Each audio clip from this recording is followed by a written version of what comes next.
Chapter 483. 190 Lien and Mu family's true prodigy _2 suppress each other. His gaze on the 99.99 was too obvious. Bai Lien stretched out her hand and poked his arm with her cell phone, lazily warning him, "Try buying it." Jianghu Lai struggled to take his eyes off it. After buying the TV, Bai Lien brought it back. Jianghu was embroidering flowers in the yard when he saw Bai Lien enter with a cardboard box, with Jianghu Lai lazily trailing behind her, a black backpack slung over his arm. "What's that?" Jianghu put down his needle. "A TV." Bai Lien placed the television set in the living room, cleared the tobacco and a heap of messy wires off the left cabinet, along with the big cabbage plush pillow, and moved them onto a nearby chair, preparing to set up the TV there. Jianghu followed behind, took a look, and brought the pillow back to his room.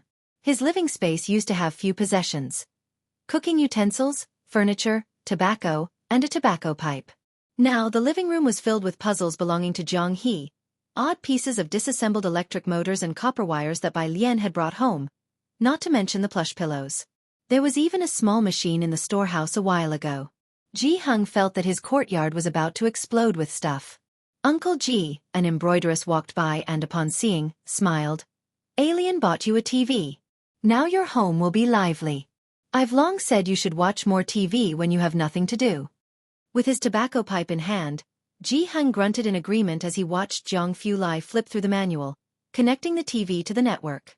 Jianghu's place used to have no internet until Bai Lien, worried that young people would be bored without it, made sure to wire the courtyard. Now, it certainly came in handy for setting up the TV. Bai Lien wasn't too good with such electrical things, so she watched Jianghu Lai do the setup. Operating the TV wasn't difficult. After installation, Jianghu Lai switched the TV on. While Bai Lien was out getting something, he casually activated all the annual memberships, about 6 of them. Bai Lien came back with 2 backrests made by Jianghu, only to find Jianghu Lai putting away his phone. She set down the chairs. "What are you up to?" "Nothing." Jianghu Lai bent down, slowly picking up the remote control. If she knew he had purchased memberships that almost equaled the price of the TV. Jianghu Lai cleared his throat, then called Jianghu over to teach him how to use it. Evening. After Jianghu Lai left, Bai Lien was busy in a small room next door. Outside, Jianghu was video calling with Ji Xiaojun, showing off the living room TV. Xianxia peered over and saw an advertisement playing on the TV on Jianghu's side. "Dad, did you get a TV?" "Alien bought it." Jianghu blew a smoke ring, a faint smile on his face. "She has a friend whose variety show is airing next Sunday. Make sure you guys watch." On the other end of the phone, Ji Xian's face also rarely showed a smile.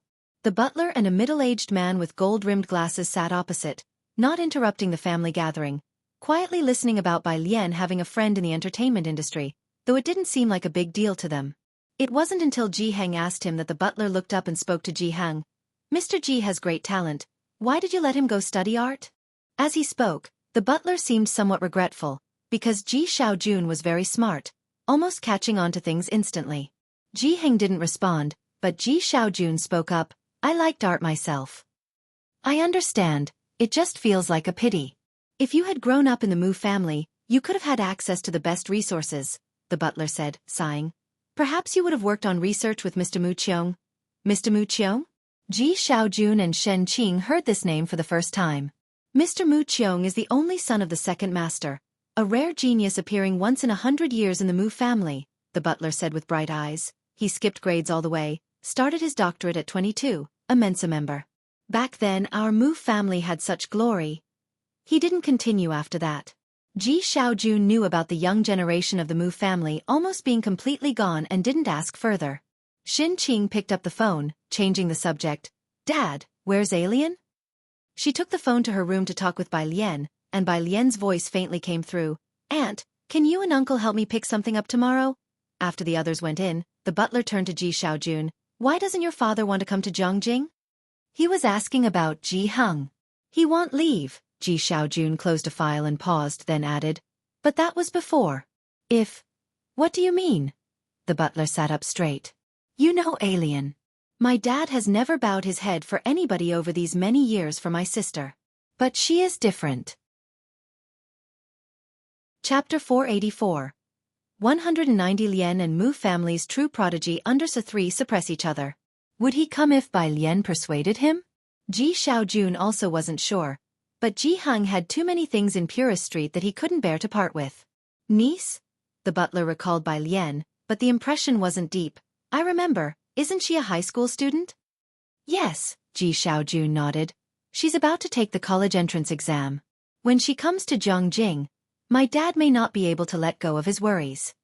The butler nodded, discussed today's tasks with Ji Xiaojun, and then left.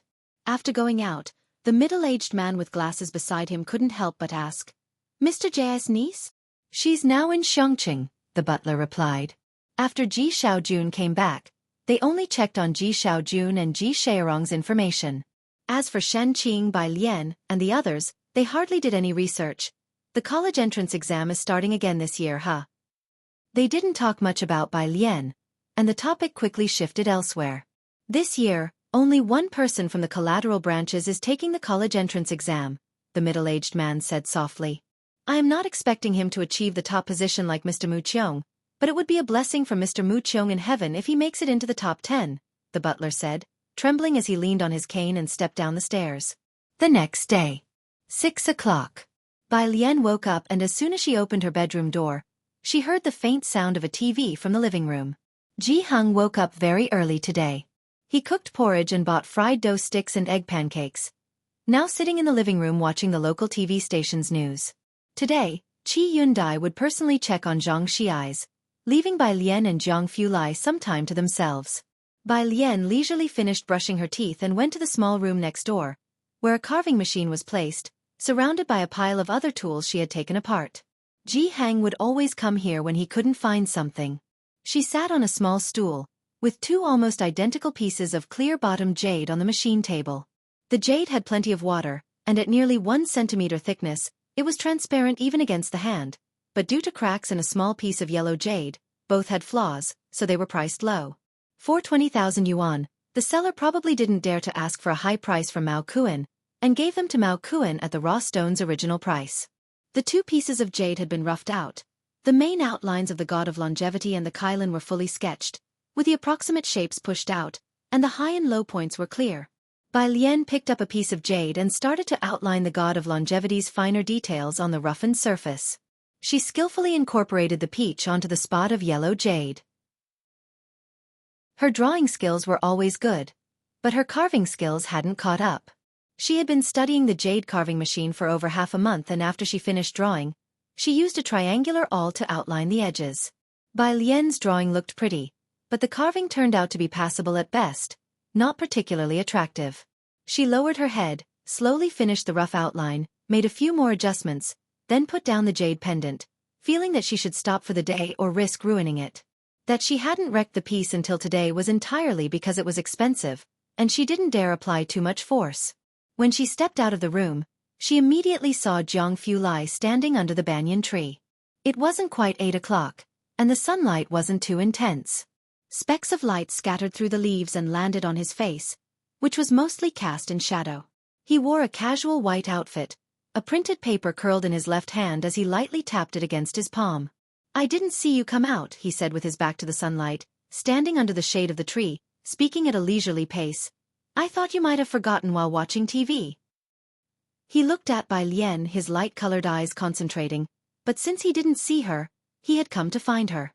Bai Lien was rarely late. After saying a word to Ji Heng, she left with Jiang Fulai. After they left, the aunt by Ji Heng's side smiled and spoke with a bit of emotion. Uncle Ji, look how great Xiaojiang is, and alien too. When little Shen was sick, you saw how she was even steadier than you. If my own child could be 1% as worry-free as they are. Ji Heng put down his needle, heard the words, and just smiled without responding. Bai Lien and Jiang Fulai were both young, merely naive youth stepping into society in Ji Heng's eyes. Having been through so much, Ji Heng knew well that no one is born invincible or phoenix reborn. It takes immense ups and downs in life to reach such a state. After all his experiences, he felt he was not as stable as the two of them. Meanwhile, in Jianghu, Shen Qing and Ji Xiaojun both got up early. Ji Xiaojun had finished his training and then asked his teacher for leave. During his time in Jianghu with Shen Qing, When they had neither training nor classes, they rarely went out. This was the first time he asked the training manager for leave, who was momentarily stunned and quickly reported to the butler. The call from the butler came swiftly. Ji Xiaojun had just left, and Xianxia was checking the unfamiliar bus schedules. "Are you going out?" Every day Ji Xiaojun was personally taught something, and it was only on weekends that the company's manager would take a break from teaching him hands-on skills. The butler was surprised by Ji Xian's request for leave. "Is there an emergency?" Yes, Ji Xiaojun had only found out the night before during rest time from Xianxia that Bai Lian needed them to pick up something for her. "Alien needs us to pick up something, it's at." Chapter 485. 191 On behalf of Alien goes to Jianghu University, broadcast, second update. Underscore 1 on the other end of the phone, the butler looked up at the curtain hanging in front of the door. He slowly let out a breath. When he received the manager's call, he thought Ji Xiaojun must have had some important event to attend to and had no choice but to ask the manager for leave. He was now calling to ask if Ji needed any help. After hearing Ji Xian's explanation, did he realize it was not a big deal but rather a task of fetching something for his niece? The butler was somewhat puzzled. From what he knew of Ji Xiaojun, Ji was smart and could prioritize tasks. It seemed unlikely that Ji would do this. "You mean you're taking leave?" the butler interrupted Ji Xiaojun, discussing with him. "Just to fetch something for your niece? It's not easy for the manager to find time to teach you. Is this thing so important that you have to fetch it?" "Alien rarely asks for my help," Ji Xiaojun explained. Unable to persuade him, the butler said, "All right, then come back early." After hanging up the phone, the butler looked towards the direction of the curtain, from behind which an aged voice asked, "Ji Xiaojun?" "Yes, him." The butler put his phone back in his pocket, leaned on his cane with one hand and placed the other on his chest, bowing slightly in a very humble manner. He took leave to fetch a package for his niece. "Actually, Mr. Ji is quite intelligent." The aged voice answered indifferently, then fell silent. He didn't ask what Ji Xiaojun went to do, nor did he inquire who the niece was. After what the Mu family had been through with Mu Qiong, who else would dare claim to be smart? Others couldn't hold a candle to the late young master Mu Qiong in the eyes of the old master. The butler, with his head down, didn't wait for further instructions. He bowed slightly and left quietly. The Chang'an line. Xianxia and Ji Xiaojun got off the bus. Xianxia looked across at Jianghu University's quaint gatehouse with many people taking photos. "Are you sure it's here? Could Alien have made a mistake?" "Don't know." Ji Xiaojun looked down at his phone, which displayed his conversation with Bai Lian, and he read it again. Chang'an District, 556 Zier Avenue, First Campus Administrative Building, Room 303 on the third floor. Below it was a phone number. He led Xianxia across the street, looked up at the address beside them, and confirmed it was number 556. Ji Xiaojun rarely messaged Bai Lian. "Is your thing at Jianghu University?" "Alien, yeah, Alien, what's up?" "Nothing much." Ji Xiaojun silently put away the phone and approached the security guard. After checking their IDs and visitor log, the guard warmly let them in. "You two are heading to the complex building, right? See that bus stop in front? Just take the bus when it comes, and get off at the 7th stop." Ji Xiaojun took note, walked towards the bus stop with calm composure, trying to appear as if it wasn't his first time at such a place. Xianxia clutched Ji Xian's sleeve, swallowed nervously, and looked around uneasily. Jianghu University was a place beyond her wildest dreams. She had never imagined she would enter one day. What kind of thing does Alien have here? With many students and some from other schools coming to attend lectures passing by, nobody seemed to notice they looked like country bumpkins marveling at sophisticated surroundings. Xianxia gradually relaxed. They soon found the administrative building and entered room 303. The office in room 303 was small, with a long table in the middle and 8 chairs on each side. 5 people were arranging documents inside. A round-faced man approached to ask whom Ji Xiaojun and Xianxia were looking for. Upon hearing they were fetching something for Bai Lian, the round-faced man's eyes widened. "You are Bai Jian's uncle and aunt?" "Nice to meet you, uncle and aunt." Upon hearing the name Bai Jian, the other 4 people looked over curiously. The round-faced man shook hands with Ji Xiaojun and Xianxia, invited them inside, and poured them tea. "Please wait, my colleague is bringing the memorabilia." In the meantime, He tried to subtly gather information about Bai Lian. Ji Xiaojun was cautious, always able to keep his composure. Holding his teacup, he expertly avoided their probing questions. The office staff didn't manage to learn much and were slightly disappointed. 10 minutes later, the memorabilia was delivered. The man handed it to Ji Xiaojun with a formal gesture. This is by Gen student's commemorative medal. Ji Xiaojun looked at the exquisite gift box in the man's hand, with a landscape painting on the outside and just the word, Liang. Not knowing what was inside, but seeing how seriously the man regarded it, he accepted with both hands. Thank you, comrade. You're welcome, the man smiled, looking down at the medal. This medal is quite hard to come by. Only 8 newcomers received it this year, and your niece is the first to not collect it in person. Chapter 486. 191 On behalf of Alien goes to Jianghu University, broadcast, second update. _2 Upon hearing this, Ji Xiaojun was even more surprised. In his mind, he wondered, what kind of medal had Bai Lian actually received?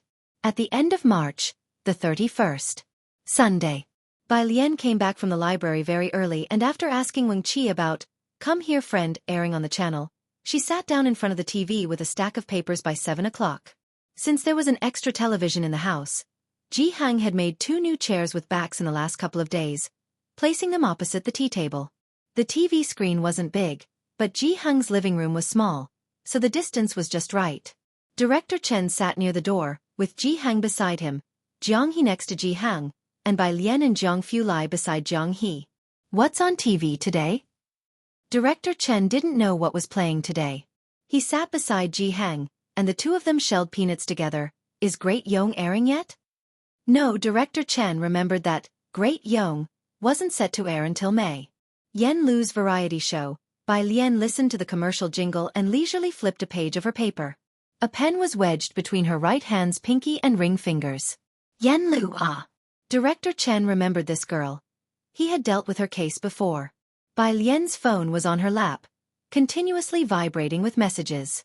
The Class 15 group chat. Wuxia, email protected. Everyone pay attention. Come here friend. Is about to start. Wuxia, email protected. Everyone pay attention. Come here friend. Is about to start.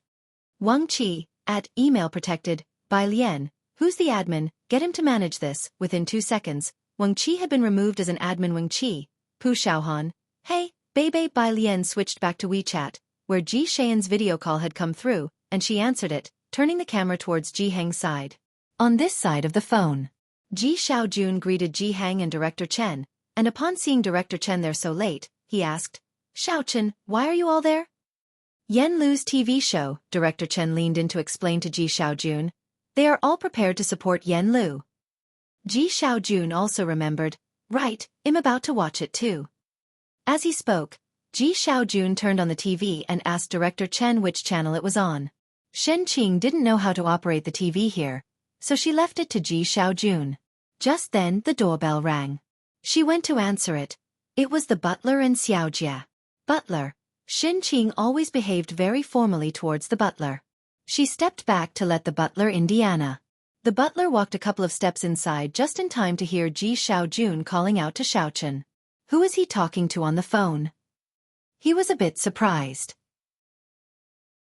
Ji Xiaojun had very few friends besides a group of students and colleagues, and the name didn't sound like Bai Lian or Jianghu's. After closing the door, Shen Qing explained, he's on the phone with his family. Alien's Friends TV show is starting tonight. Xiaochen is at her grandfather's house watching with Xiaozhong and Jianghu.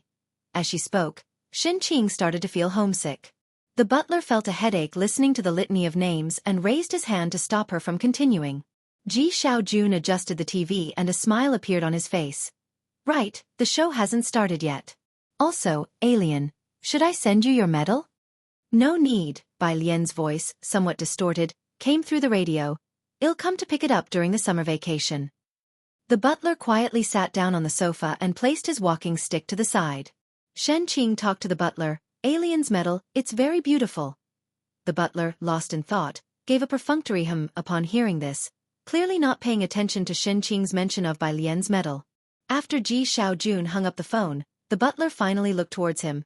Now that the initial assessment phase is over, Mr. Ji, are you ready to change your surname and transfer your household registration? Ji Xiaojun was also quite silent.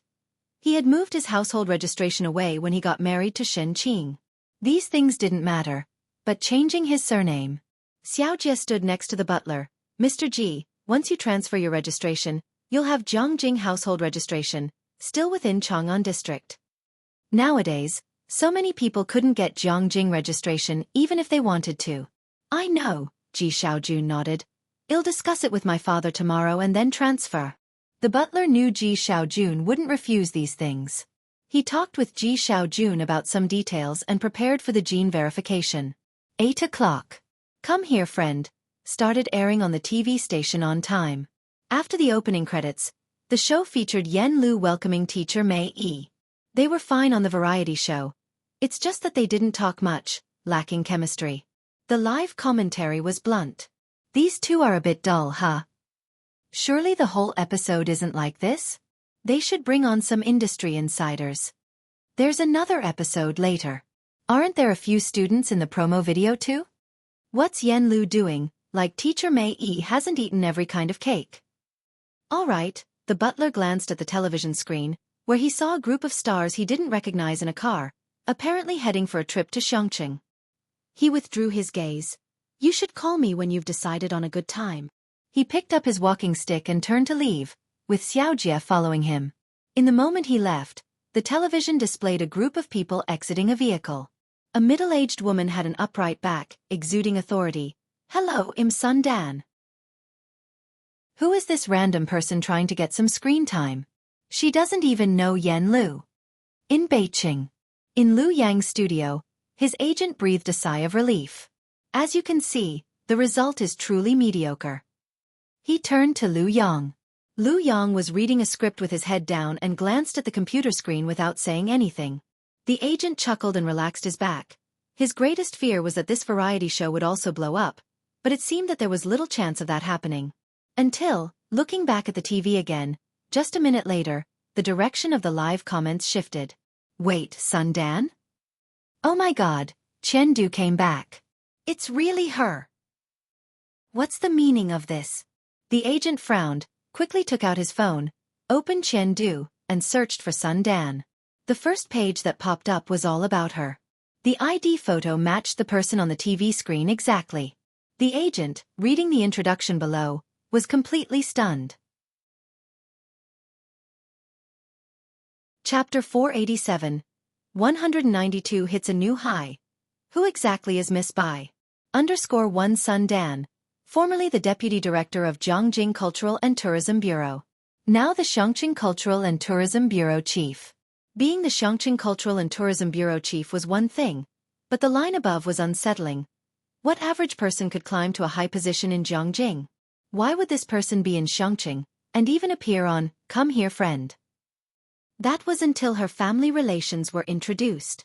Her grandparents' names could be found in recent history, and then there was her husband, a name almost everyone in the entertainment industry had heard of, Zhang Weiji.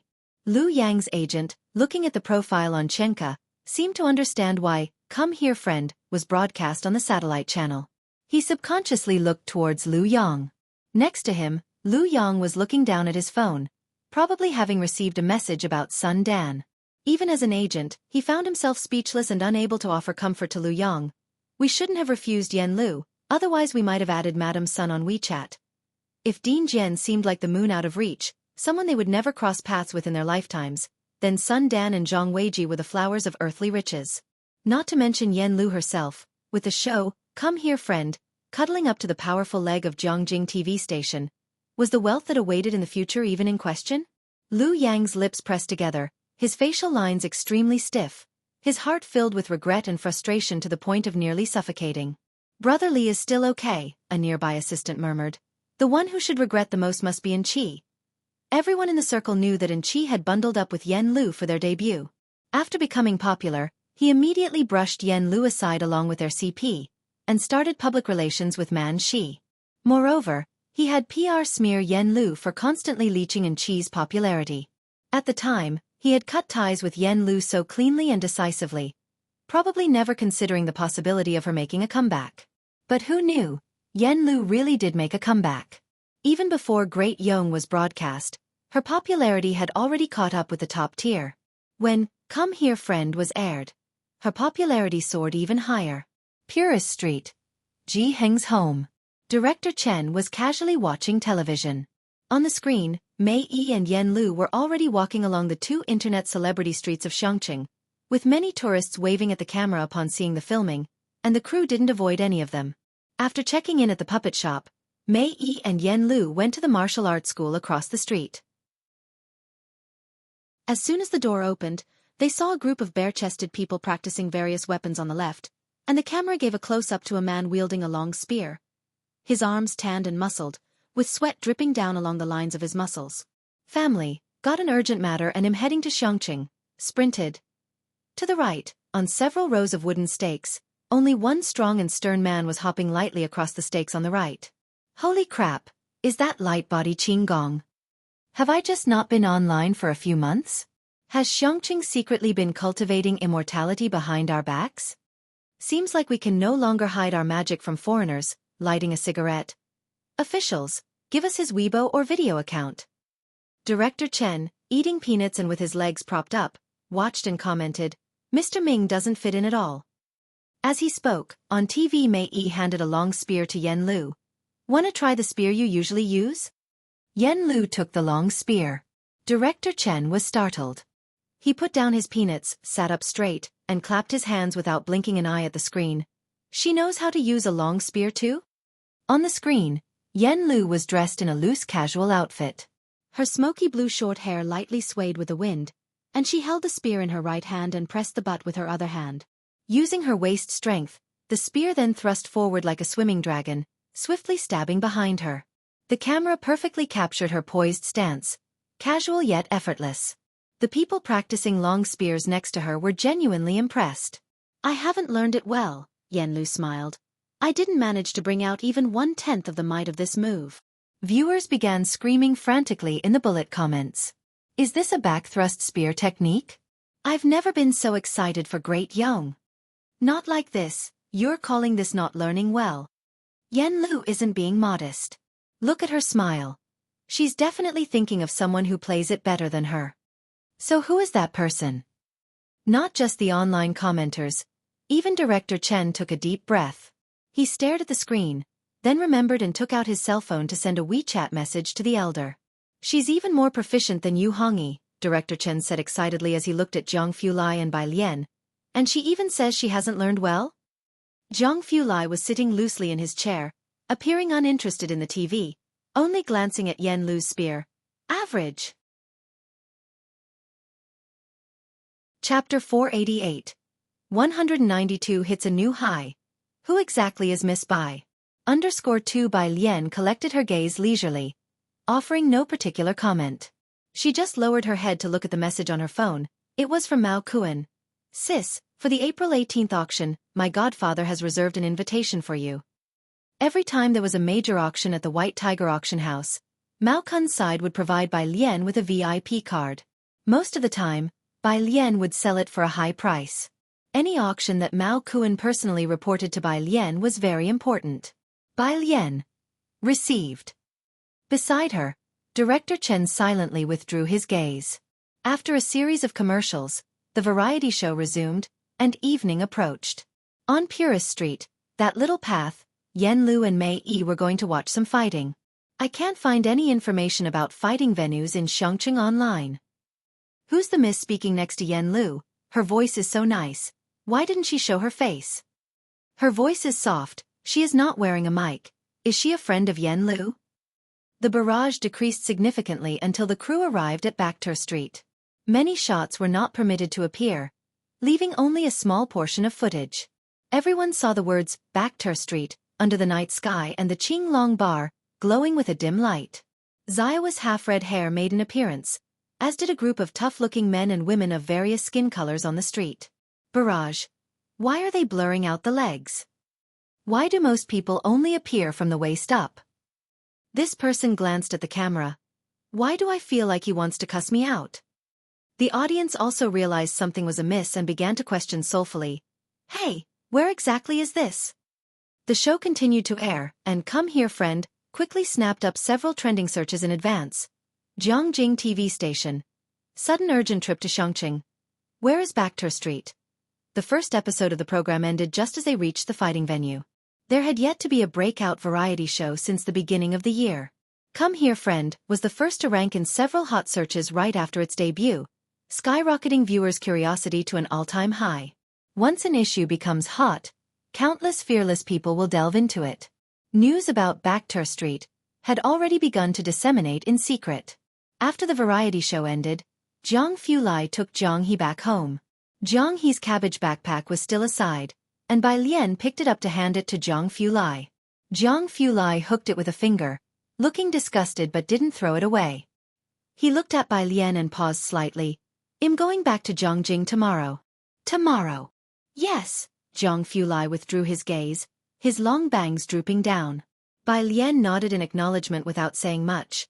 Is Jianghe going back with you? Jianghe kept his head down and remained silent.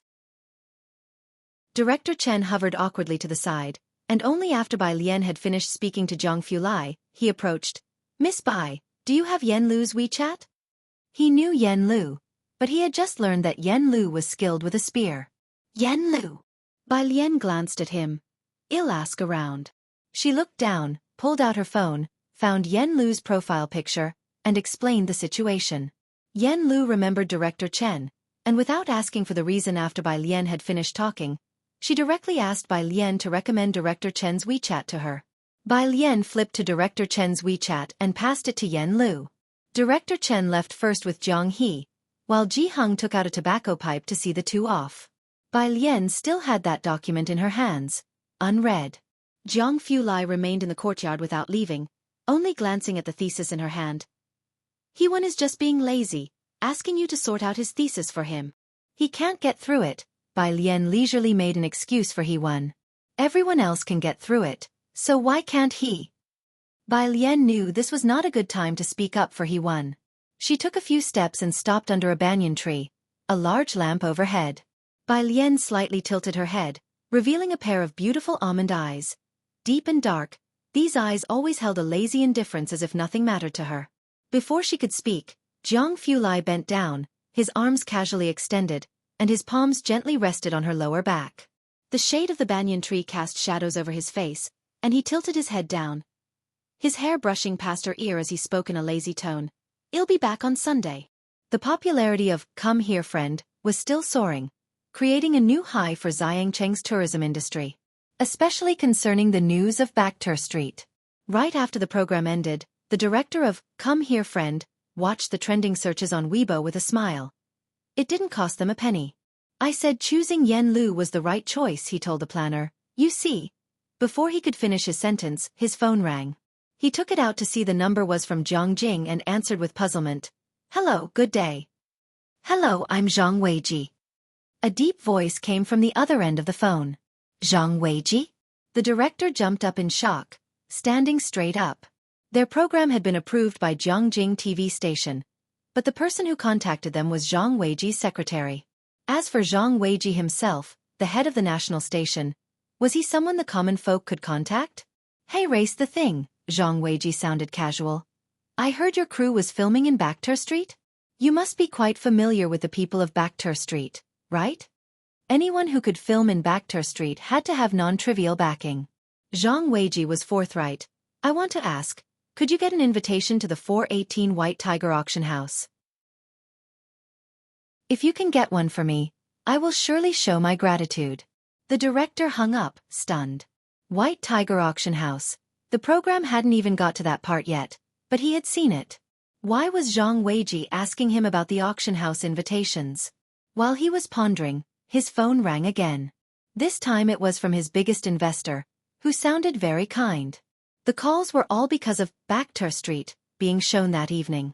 In that brief moment, the director received calls from countless bigwigs in the industry. Finally sensing something was off, the director came to a delayed realization. Hold on, exactly who is Yen Lu's friend? Chapter 489, Director Jen's phone call, Alien's grandmother, second update. Under one, the other members of the show crew looked at each other in bewilderment. The director's heart pounded as he lowered his head to answer Yen Lu's call. The tickets were from Bai Lian. The person was arranged by Bai Lian. The director knew the key to the entire matter lay with Bai Lian. Yen Lu's call connected quickly, and she was somewhat surprised. Director. Heiress the thing Yen Lu, since it was Zhang Weiji's call, the director didn't dare to conceal. President Zhang just called. He concisely recounted the whole event. Yen Lu hung up the phone and pondered for a moment. President Zhang and Sun Dan were family. Sun Dan was introduced to her by Zhang Fulai. She hadn't mentioned it to Bai Lian but instead sent this piece of news to Zhang Fulai. It was Monday afternoon. After school. Bai Lian idly followed a crowd out, with earphones in her ears, carrying a black backpack in her hand. She was listening to English. Her phone rang a few times. It was from Zhang Fulai and Zhang He. Zhang teacher, image. Zhang teacher. Landed Zhang Xianxia. Zhang Xianxia. Zhang Xianxia. Not knowing what had happened on the plane, as soon as Zhang He landed, he started to flood Bai Lian's screen with messages. Bai Lian couldn't help but laugh upon seeing the consecutive messages from the two of them. She leisurely replied to Zhang He with a period and then opened the photo sent by Zhang Fulai. It was raining in Jianghu. Rain was rare in Xianxia. Bai Lian snapped a photo of the clear sky to send to him. The school gate was not too crowded at the moment. Su Nanjing was sitting on the curb, talking on the phone with Xiao Bingwen. He raised his eyebrows. You say she has a black background? Su Nanjing had heard the name Yen Lu more than once, and at this moment he was quite surprised after Xiao Bingwen explained. The one we saw at the fight club, that was her, Xiao Bingwen said calmly. Backed her street, daring to film with a camera. Do you believe she has no backing? Su Nanjing saw Bai Lian. He stood up and waved her over. However, I heard Yen Lu is in seclusion. No one can reach her, Xiao Bingwen spoke. I'm waiting for Leng Shuhe. His teacher can definitely contact Yen Lu. Leng Shu's teacher was Director Jing, and Director Jing was Yen Lu's composer. Su Nanjing uttered a and questioned about something else. Did you find the person you mentioned? It's not that easy to find, Xiao Bingwen sighed. That person is even more mysterious than he won. Even Jianghu University officials can't find any hidden news, while we at least know who he Wen is and his appearance. So the new talent meetup is definitely not happening? Su Nanjing also felt astonished. Jianghu didn't go last time either. You can't compare it to that, Xiao Bingwen laughed and then said seriously. After I meet with Shuhe, I'll head to Xianxia. Before, Director Chen and his team had received an auction invitation. Sure, I'll hang around Backter Street these days to dig up some news, Su Nanjing said languidly. As Bai Lian approached, Su Nanjing ended the call and carelessly stuffed his phone into his pocket, giving Bai Lian a hooked lip smile. I'll take you home. Ever since the motorcycle incident, Su Nanjing had been extraordinarily attentive to Bai Lian. Bai Lian was not one to be cajoled. Thank you. No need to thank me for this, Su Nanjing smiled with raised eyebrows. With Zhang Fulai returning to Jiangjing, he ought to fulfill his role as the guardian. Bai Lian took her seat in the back. Su Nanjing started the car, turned on the music, and leisurely drove onto the road. Just as the music began, it suddenly switched to English reading. Su Nanjing was startled by the sudden appearance of complex English, and in the back seat, Bai Lian lowered the car window and rested her elbow on it, lazily tapping on the window as the sound of reading echoed inside the car, also causing her to pause. The car Su Nanjing was driving was often used by Zhang Fulai. As soon as the car started, the Bluetooth automatically disconnected from the earphones and connected to the car audio. Bai Lian slid down, turned off the Bluetooth. Sorry. It's okay, keep it on, otherwise I might lose my driving privileges when Jianghu comes back.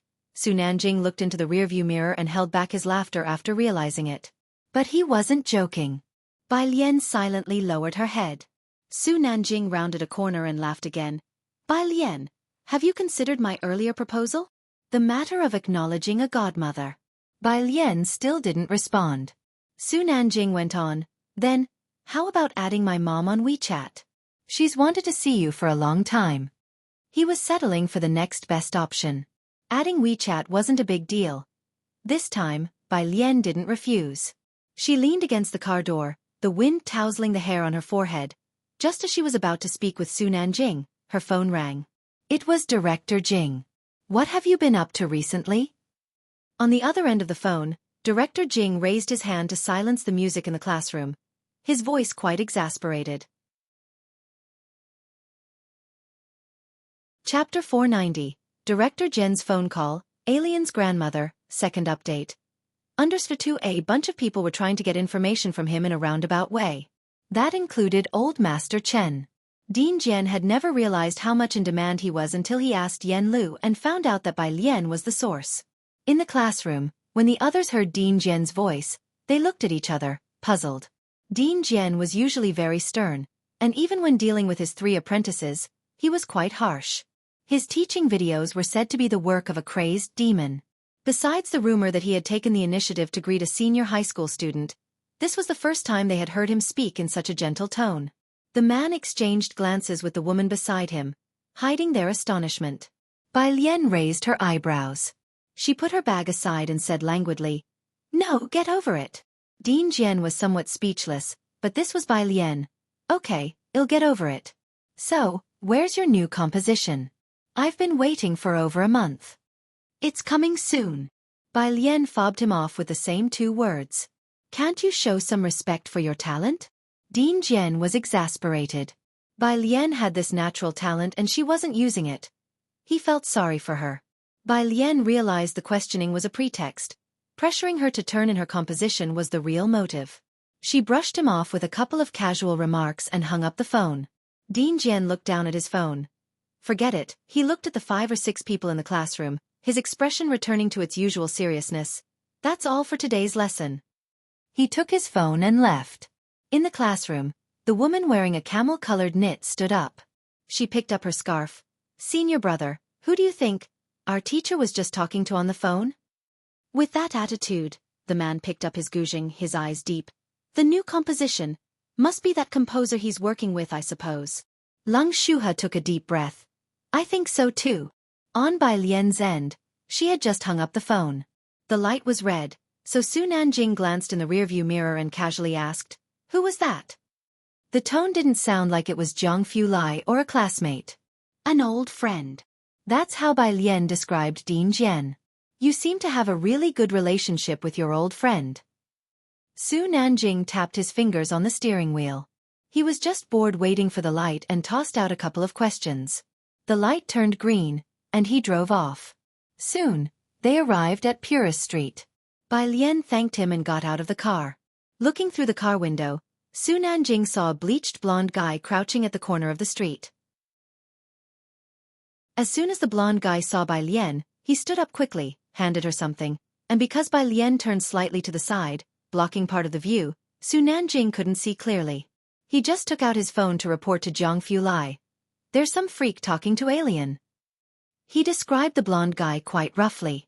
Then he found Bai Lian's WeChat, opened her contact information, and recommended her to Gao Yan. Gao Yan saw the message and raised her eyebrows. "Who is this?" No wonder, Gao Yan asked. Bai Lian's ancient city tower profile picture really made her look like an elderly person. Su Nanjing replied at his leisure. "It's Bai Lian." Gao Yan couldn't be bothered to reply to Su Nanjing and tapped directly on Bai Lian's contact card to add her as a friend, including a message. "Hello, I'm Su Nanjing's mother." Friday was Tomb Sweeping Day. A 3-day holiday was coming up. On Thursday night, Ren Wanxian received a call from Ji Xiaorong, "Dad." "Wanxian," Ji Xiaorong sounded very tired. "I've been busy recently and haven't had the time. Your uncle isn't around either. Tomorrow is Tomb Sweeping Day. Could you go and pay respects to Grandpa with me in my place?" Ran Wanxian was still doing her homework. She didn't want to waste any time. "Dad, I still need to visit Grandpa." "Wanxian," Ji Xiaorong's voice was rare in its sternness. Ren Wanxian merely uttered an, "Oh." The next day, early in the morning, Ren Wanxian got up, her expression not very good. At the dining table, Ren Qian glanced at her. "If your dad asks you to go, just go and see." In past Qingming festivals, Ren Wanxian had never gone back once, and Ren Qian would not let her go back, but today Ren Qian seemed to be softening. After all, the Ren family was no longer as grand as it had been, and the Su family was there too. Ren Qian didn't want that relationship to fade. Reluctantly, Ran Wanxian changed her clothes and went to the Ji family's home. Upon reaching Pura Street, she got out of the car with disdain, but her gaze caught sight of a black business car on the other side. If it was any other day, Ran Wanxian would definitely ponder why such a vehicle would appear here, but today she wasn't in the mood to pay attention. Walking on the cobblestones of Pura Street, she reached Jihang's home, complaining about why the Su family hadn't moved Jihang to a different place. When she knocked on the door, Ran Wanxian moderated the disdain on her face, as Jihang opened the door from inside. "Grandpa," Ran Wanxian walked in casually, her eyes scanning the courtyard's stone table and chairs, but she didn't sit down. Instead, she said to Jihang, "My dad told me to join you all for the memorial ceremony." She behaved very politely. Jihang was dressed in a black outfit today, holding a tobacco pipe in his hand. He stepped to the side, looking at Ran Wanxian, who was wearing a pink foundation garment dress. The cut was delicate, and she had 2 red ladybug hairpins on her head, a particularly meticulous miss dressed in splendid and beautiful clothing. Meanwhile, Bai Lian came out holding a zither. Bai Lian was dressed in a linen-colored buttoned-up shirt with black ice silk trousers below, her hair still simply up with a wood-colored hairpin, in her usual plain style. When Bai Lian saw Ran Wanxian, she did not speak. Jihang had mentioned the night before that Qingming festival required attending a memorial service. Having been in this world for so long, Bai Lian had only ever seen Bai Kaiming's ancestral temple. She had never seen her grandmother's spirit tablet, and nobody in the Ji family mentioned it, except for the elusive Ji Xiaorong, and her grandmother whom she had never heard of. As for Jihang, there were so many valuable fabrics at home that Bai Lian could recognize. She wouldn't ask if Jihang didn't mention them, just like Jihang wouldn't pry into Bai Lian's affairs. The grandparent and grandchild knew each other had secrets, and they kept an unspoken understanding. Bai Lian wasn't curious about what Ji Xiaorong was doing. She was just curious about the grandmother whom she had never seen or heard of. Was she finally going to see her today? Jihang looked back at Ran Wanxian. He struck an old-fashioned match and lit his pipe. The place for the ceremony is quite far, and there's a long mountain road. Can you manage? Hearing that it was far and involved a mountain road, Ran Wangshuan's expression changed. But she remained silent, her hands grasping the hem of her dress. "You should go back," Jihang said. His voice was muffled as he looked down with turbid eyes. "Alien has a good constitution for climbing mountains. Your health isn't as good as hers." His implication was that she could skip the visit. Ran Wanxian felt secretly delighted, but her expression showed hesitation. "Is that okay?" "But my dad said..." "I'll talk to your dad." Jihang exhaled a ring of smoke, murmuring softly, "Don't worry, it's fine." "Okay," Ran Wanxian took out her phone, stifling her eagerness. "Then Grandpa, shall I head back first?" Be careful on your way." Jihang waited for her to leave the yard, then raised his head and spoke to Bai Lian in a deep voice. "Get ready, we'll leave shortly." He turned and went back into the room to fetch the items for the ceremony. "Okay," Bai Lian nodded, watching Jihang's retreating figure thoughtfully. At the Pura Street intersection, Ming Dongheng saw Jihang and Bai Lian carrying chrysanthemums and a variety of items, and promptly got out of the driver's seat, the back door of the car opening automatically. "Miss Bai, Elder Ji." He did not say what he was there for, but his meaning was clear. Jihang glanced at him, pondered for nearly a minute, and ultimately did not refuse. "Thank you." He and Bai Lian got into the business car. "Elder Ji, where to?" Ming Dongheng buckled his seat belt, looking into the rearview mirror. Jihang gave an address in a low voice. Ming Dongheng turned on his phone to input the address, and upon seeing the destination, he froze. Chapter 491. Ji Family's Medal Number 194. Miss Bai's rank _1 Jihang's destination was Nanling Mountain. Nanling Mountain wasn't a public cemetery but an upcoming tourist attraction under development below Xianxia, with several renowned people's graves nearby. Located at the southernmost point of Xianxia, the mountain range stretched on endlessly. The roads were tricky, with half of them under expansion to prepare for the tourist route, and Nanling Park was still pending opening. Ming Dongheng drove slowly to the edge of Nanling Mountain, where Jihang asked him to stop at a spot. Bai Lian, carrying items for the memorial service, followed Jihang as he got out of the car. The attraction wasn't open until summer vacation, but at the entrance, they could already see signs with 4 routes, directing to Nanling Park, Nanling Mountain, Guashan Tomb, and Hongye Hotel. The signpost was very new. It must have been installed not long ago. Ming Dongheng, sitting in the driver's seat, looked up at Bai Lian following Ji Heng along one of the paths and couldn't help but pick up his phone. Ming Dongheng. It's Qingming Festival today. Miss Bai, what are you doing at the tourist attraction? Ming Dongheng. Are you paying respects at Guashan Tomb or the General's Tomb? Su Nanjing. Don't forget to come pay respects later. Su Nanjing was at Martyr's Mausoleum. Nanling Mountain. Ji Heng hadn't taken Bai Lian to the tourist attraction, but led her deeper into isolation along the mountain paths. The route was challenging, but Bai Lian tread easily, and Ji Heng's breathing remained steady. They walked for about 15 minutes. Finally, Bai Lian saw 3 tombstones. Ji Heng stopped in front of the last one, which was the only one with an actual grave. The other 2 were cenotaphs. The tombs looked well-tended and clean, without a single weed, suggesting someone had been regularly maintaining them. I brought Alien to see you. Ji Heng squatted down, brushing off the barely visible dust on the tombstone. You probably haven't seen her. As he spoke, he looked towards Bai Lian with an unfamiliar gentleness in his deeply furrowed eyes. Come, let her see you. Bai Lian stepped forward, reading the inscription on the tombstone. The tomb of Ji Wanxin, Ji Wanxin. Was this her grandmother? Bai Lian placed down the chrysanthemums in her hand, bowing respectfully. Such a tender name. Ji Heng kept silent. Kneeling before the grave, he burned an embroidered handkerchief with lilacs on it, waiting until it was entirely consumed by flames. Then, he took out from the basket some alcoholic drinks and 3 cups, placing them neatly in front of the 2 other tombstones, pouring the liquor to the brim, and poured a cup for himself as well. You can call them Grandpa, he quietly said to Bai Lian, sitting casually to one side, drinking with the 2 tombstones. 20 minutes later. Ji Heng left behind the liquor pot and cups and got up. Let's go, don't keep Xiaoming waiting. Bai Lian followed him down the mountain but looked back while descending the steps. Mist lingered among the mountains, with the wind gently brushing through the trees and sunlight casting the tombstones and leaves in a golden hue. Seeing her repeatedly look back, Ji Heng raised an eyebrow. Have you seen your grandmother's photo before? Bai Lian shook her head. Figures, Ji Heng might have had a bit to drink, his thoughts somewhat unclear. He became more talkative with Bai Lian. I'll look for one and show you when we get back, I have quite a few. On the way, it turned out Ming Dongheng was heading to Martyr's Mausoleum. Ji Heng sat upright, asking Ming Dongheng to take them along. The Martyr's Mausoleum was on the way and a bit secluded, but there were many people at the entrance today, with the towering monument of the martyrs visible from afar. Several young people were handing out chrysanthemums for free at the entrance to the mausoleum. Standing beneath the giant martyr's monument at the entrance, Bai Lian heard a familiar cough.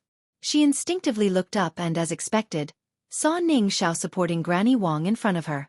Granny Wang was still wearing the same oversized camouflage uniform, which didn't match her build, and she seemed somewhat better today, with Ning Xiao silently assisting her. Neither of them noticed her. Bai Lian didn't call out to them.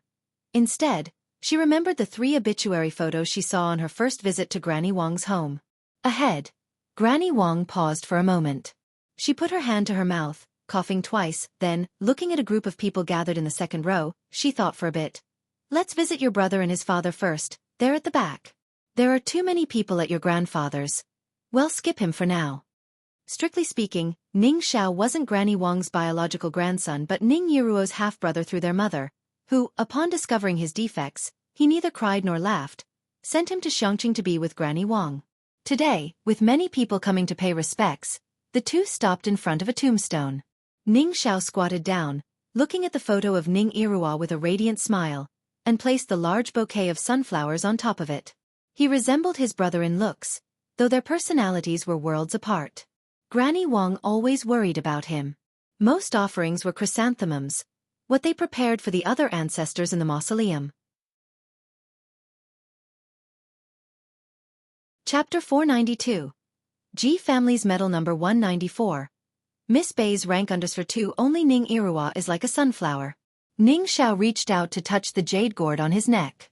Afternoon. Bai Lian sat at her desk, the sun slanting in through the window. To the right were stacks of books, and under a nearby inkstone, a piece of white paper lay pinned down, inscribed with several lines of shorthand musical notation.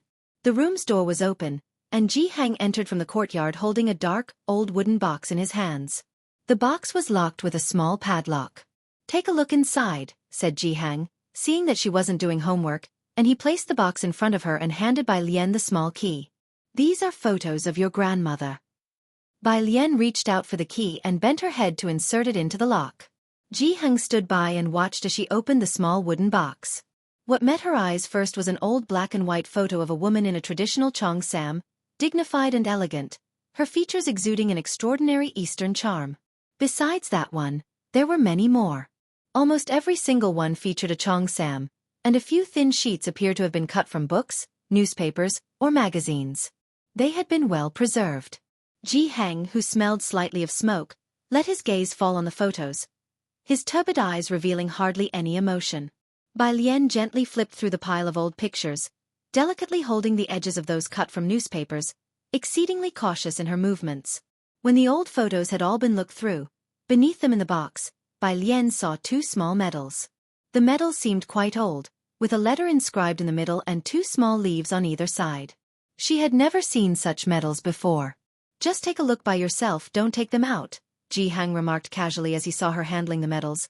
Then he withdrew his gaze, looking through Bai Lian's window at the embroidery stand in the courtyard, and suddenly said, "I didn't expect your uncle and your mother, with so many people in the family, to be uninterested in academia. Instead, it's you. Do you want to go back to the Mu family?" "The Mu family?"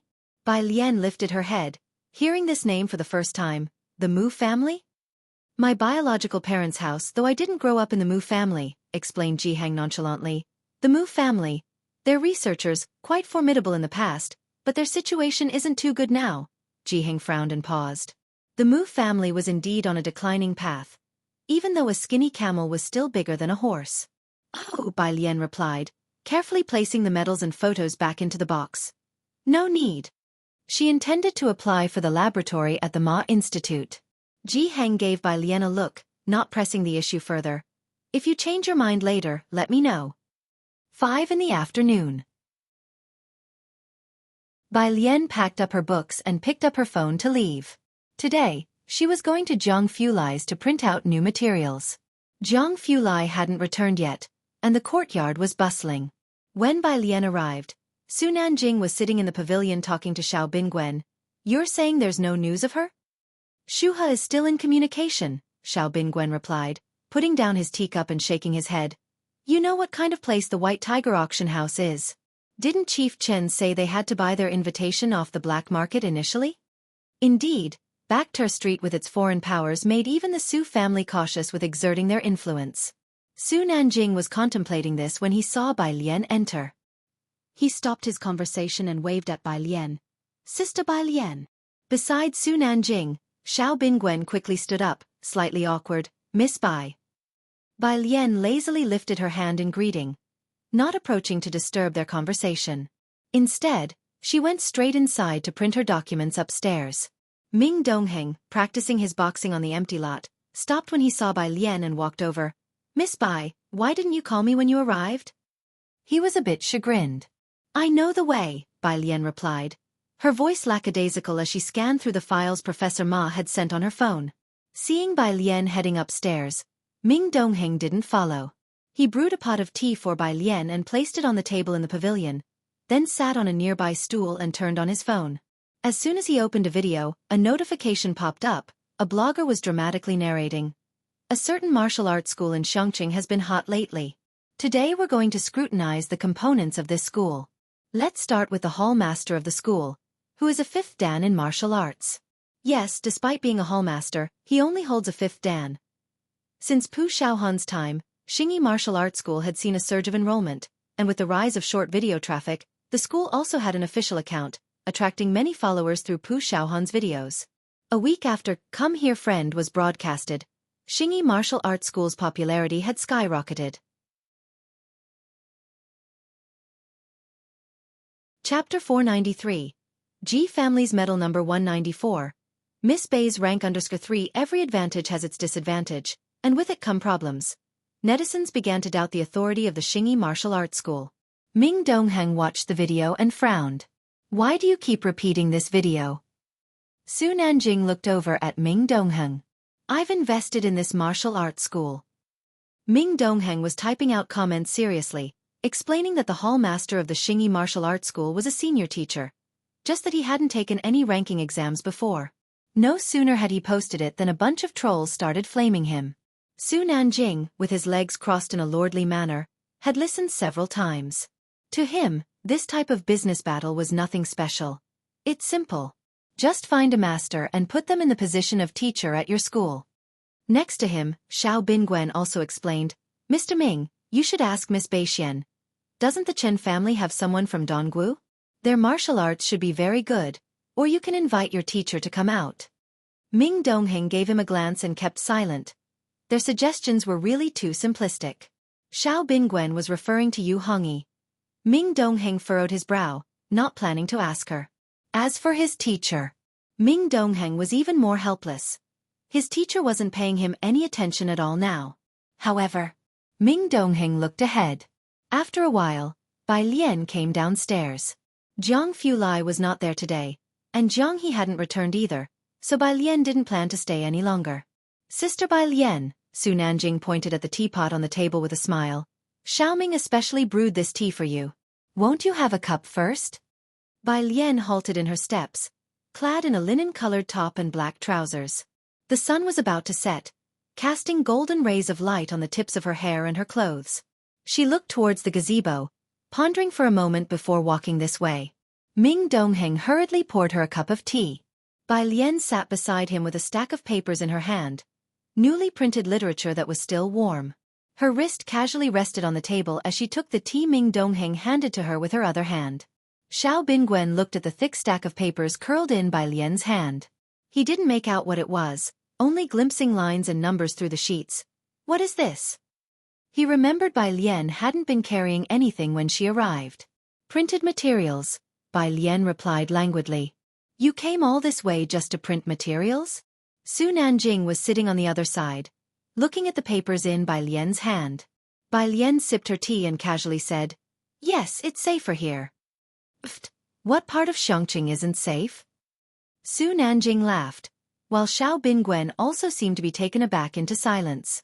Bai Lian gave a languid smile. The literature she was looking at had been sent to her by a member of the Ma Institute, containing lots of experimental data, some of which were classified. The scholar trusted her greatly, hence she usually printed them at Jianghu Lai's place. Printing shops outside required file copying onto their computers, which wasn't secure. Once Bai Lian finished her tea, she picked up the literature and stood up to bid them farewell. Ming Dongheng stood up before Su Nanjing, his key already in hand. Miss Bai, let me drive you home. Never mind. Bai Lian was about to decline when she saw Ming Dongheng hesitate. She thought for a moment and then said, You can take me to the bus station. Behind them, Su Nanjing was somewhat speechless at Xiaoming's quick action.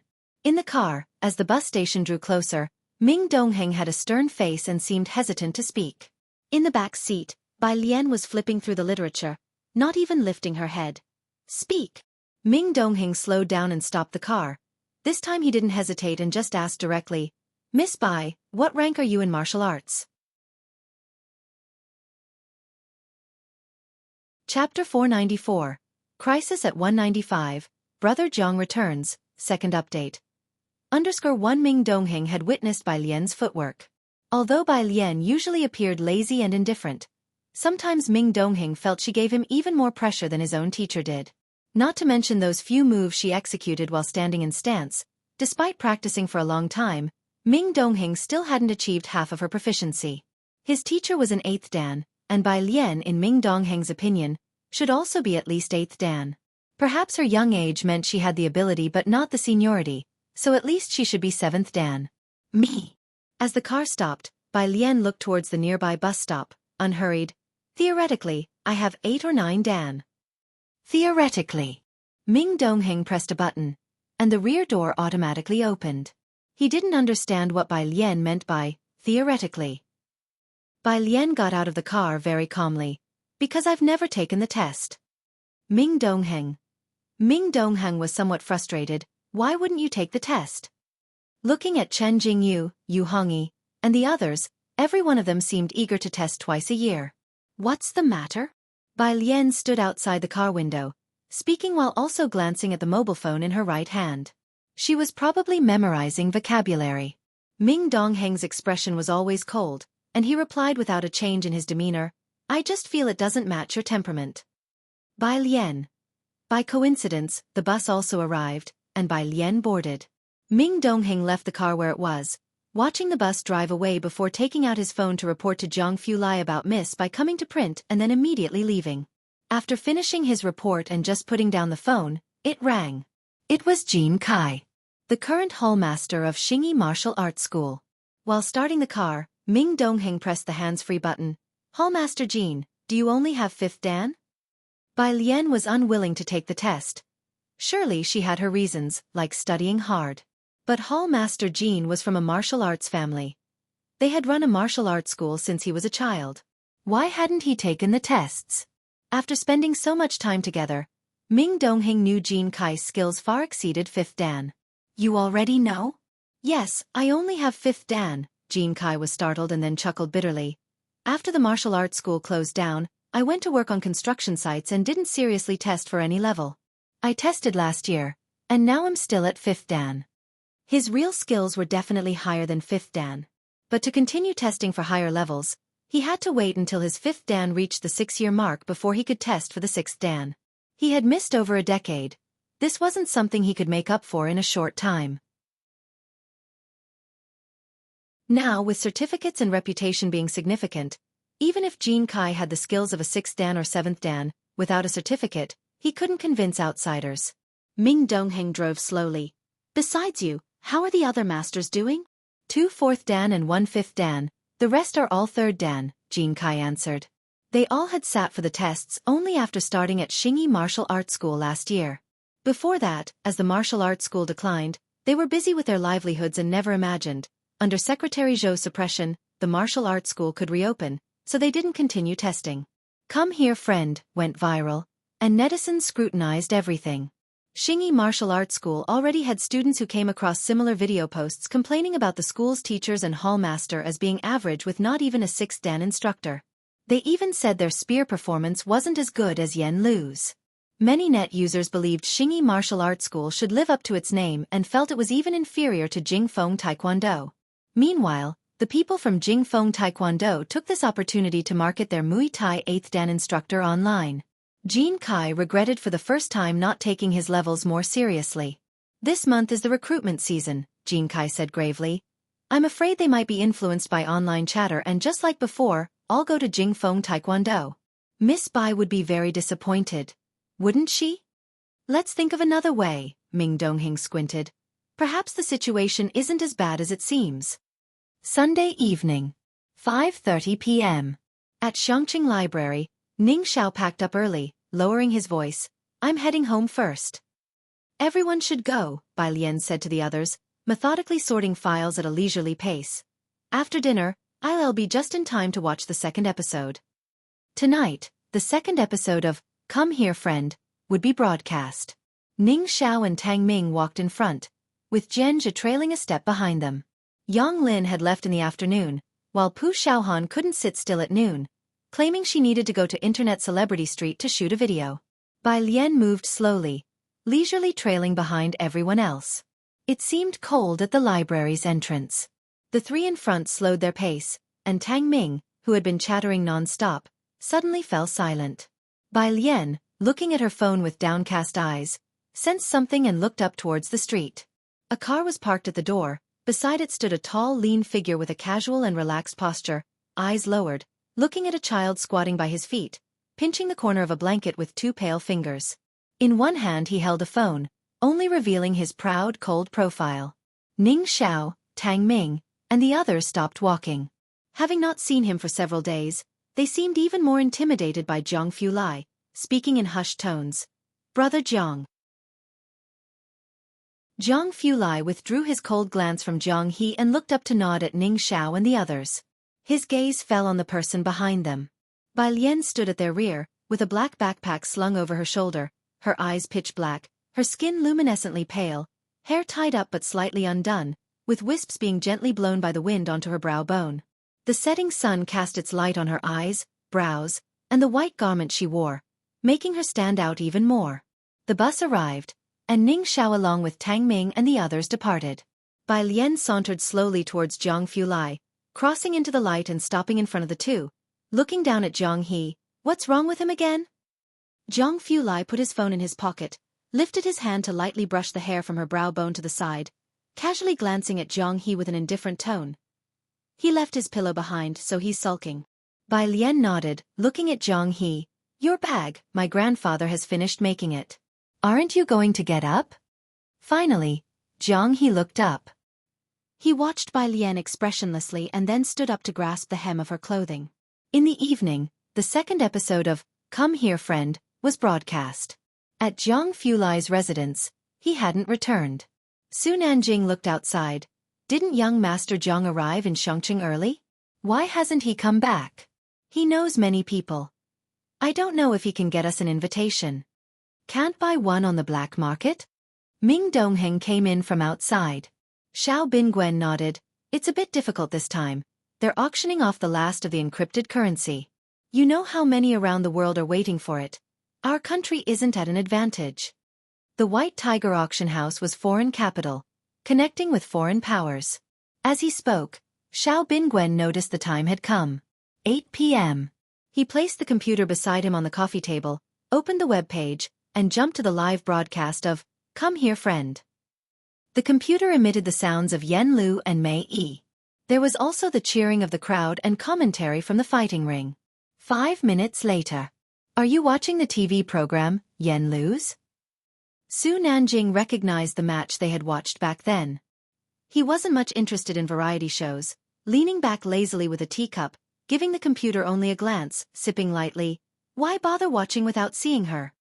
Before he could finish, a giant logo of White Tiger Auction House appeared on the screen.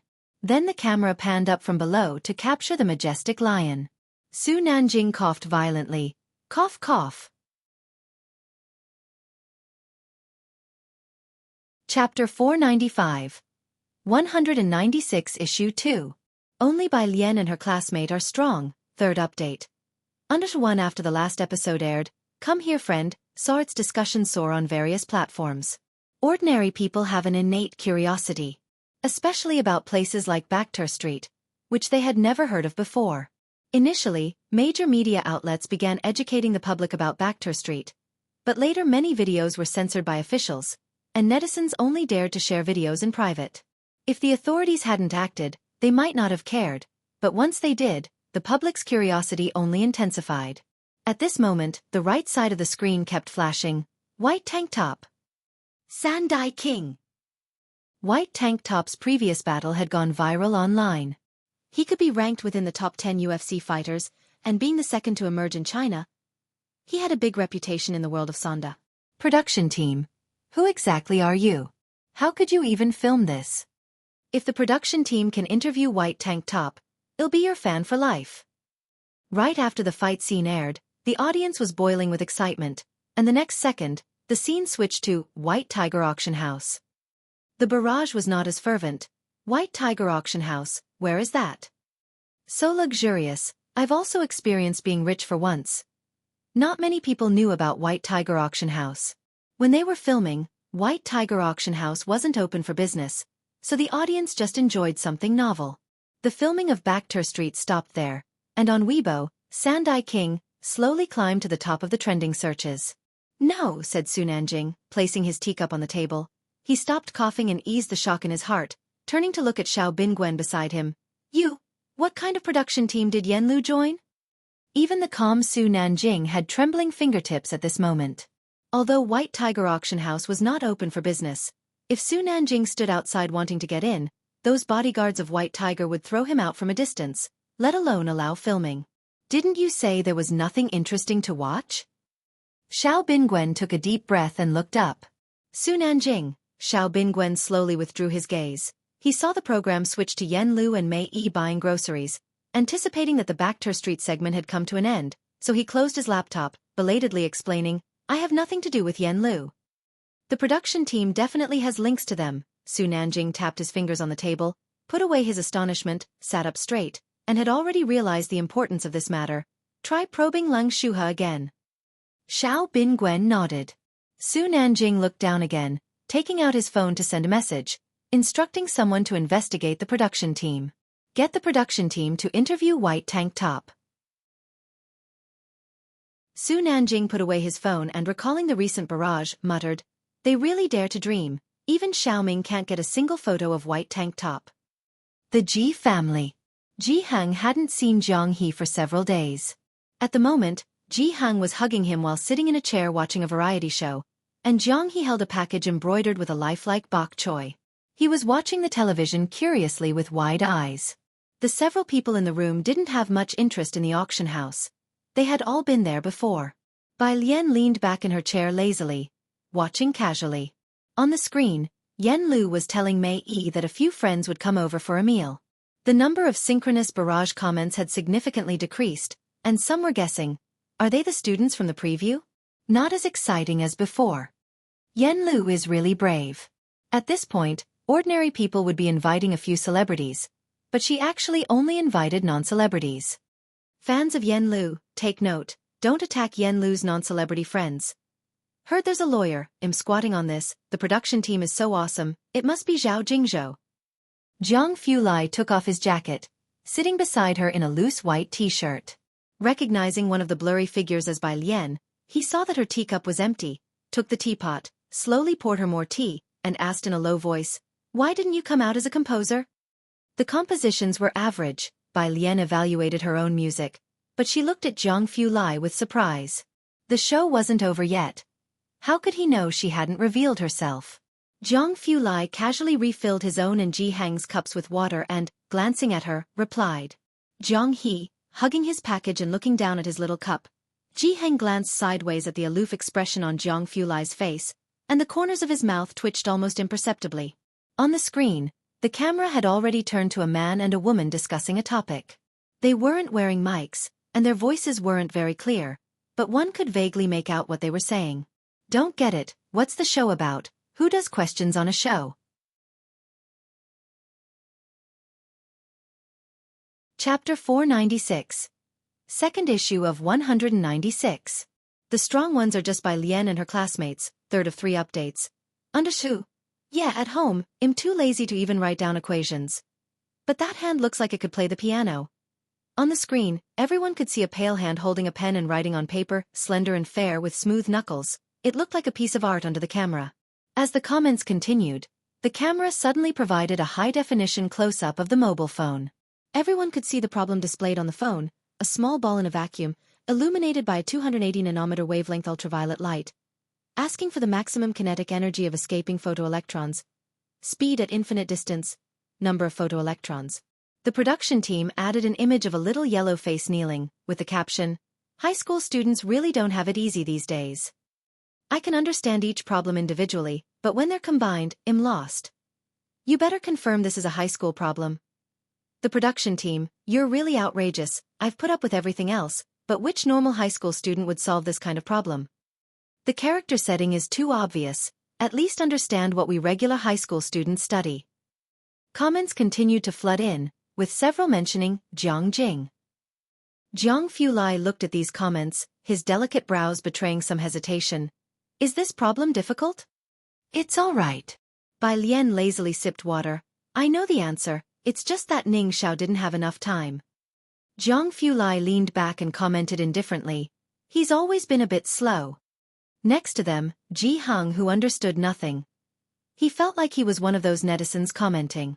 However, it was only for a moment before Qi Yundai's arrival shifted the topic again. The moment Qi Yundai appeared on screen, the production team highlighted his full title. Qi Yundai, a 39-year-old practicing lawyer. Yen Lu respectfully called him Qi Lu. Qi Lu?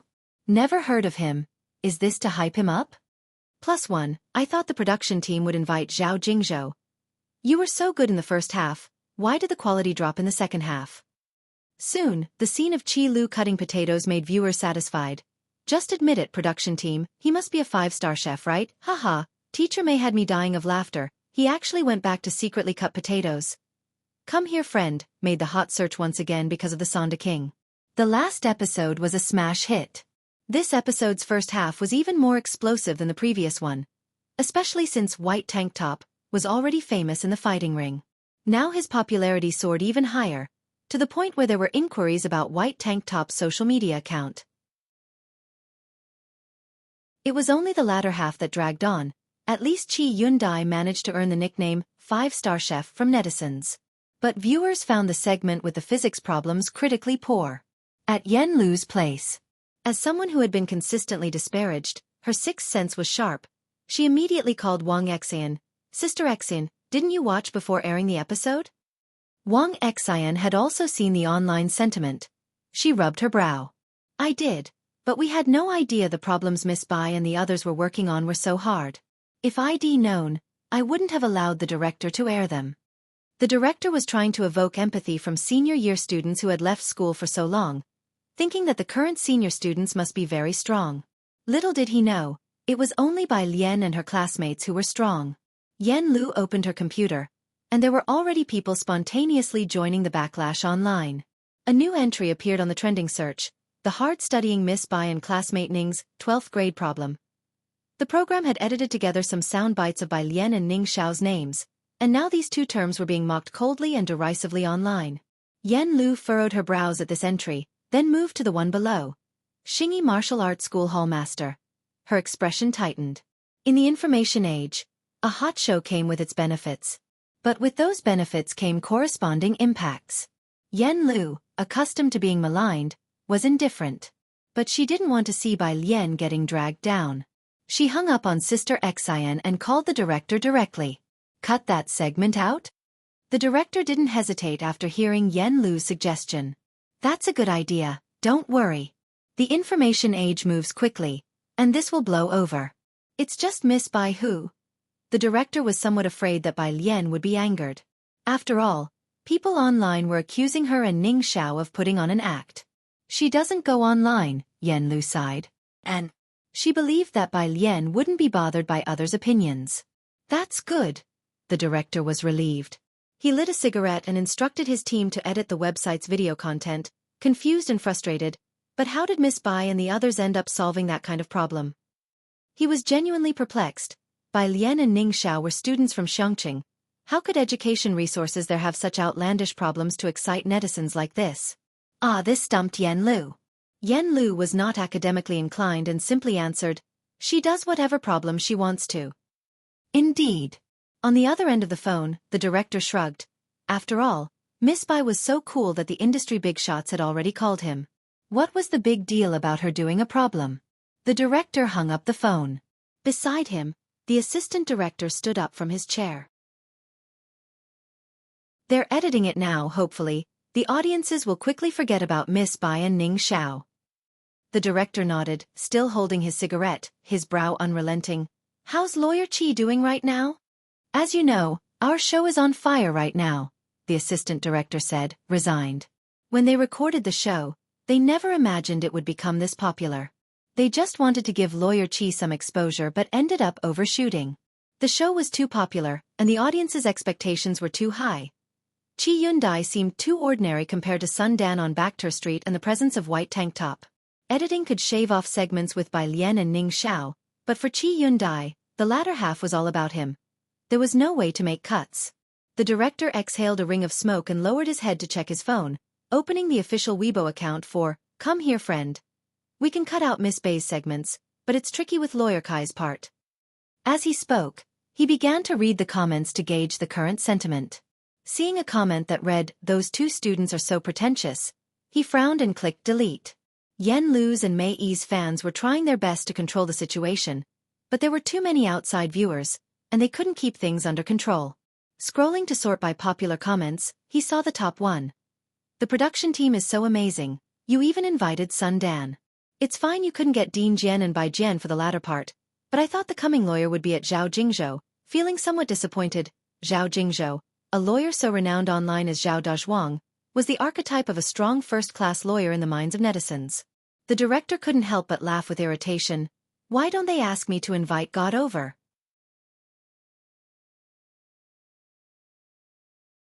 Chapter 497. 197 Choices. Creating a God _1. The director stretched out his hand to delete the comment and instructed the PR department to pay attention to the pace of the internet. After all, Sun Dan of Baektur Street was also connected to Yen Lu. So how could the production team have such incredible influence? If they had those connections, they'd invite stars like Gao Shu and Wei Xiuyuan to be regulars on the show. They even dare to talk about Zhao Dezhuang, the assistant director spoke up, not afraid of getting a cease and desist letter from attorney Zhao Lu at all. The heat is too high. The director, holding his phone, looked towards the door. On such thin ice, I wonder if our show can continue. The official website's video was quickly re-edited and uploaded, and the editing related to Bai Lian and Qi Yundai was rapidly trimmed to minimize the issue. The online storm seemed to subside. Over at Bai Lian's side, neither she nor Jiang Fulai saw any problem, and they didn't go online often, just watched TV. Jiang Fulai picked up his coat and left, while Jiang He stayed with Ji Heng. He didn't bring his Legos when he returned to Jiangjing and had been sneakily keeping them at Ji Heng's place. Only after everyone left did Jiang He grab his bag to retrieve his Legos. Ji Heng brought over the pajamas he had left for him, took him to bathe, and even though Jiang He was big enough to bathe himself, Ji Heng, worried that he might be scared alone, sat beside the tub on a small stool to wait for him. Jiang He bathed obediently, and Ji Heng had even bought him a rubber duck for the tub. But Jiang He was always aloof, never playing with the rubber duck. Ji Heng, focusing on his own drawing, noticed that Jiang He began to play with the rubber duck only when he wasn't being watched, repeatedly pushing its head underwater and then watching it bob back up.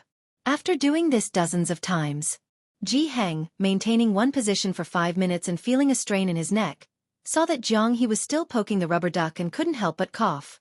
Jiang He immediately let go of the rubber duck and scooped up water to wash his face. Only then did Ji Heng slowly lift his head. "Are you done washing?" Jiang He nodded. Ji Heng handed him a dry towel, and after Jiang He put on his pajamas himself, he glanced over at Bai Lian's tiny room. Bai Lian was in the next little room, the light inside on, allowing him to catch a glimpse of her busy silhouette through the crack of the door. Ji Heng suddenly lowered his voice. "Xiaohe, do you know what a wave function is?" Jiang He looked up at Ji Heng, blinking in confusion. Ji Heng. Okay, he didn't know. Ji Heng wondered, wasn't this kid a genius? He had an expression that said he had overestimated him. Jiang He. He silently finished dressing. In the tiny room,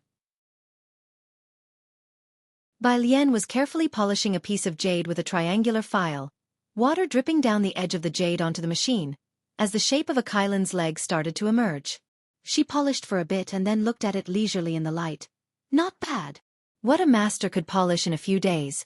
Took her a month, and even then, it was barely passable. Fortunately, only Jiang Fulai's piece was urgent.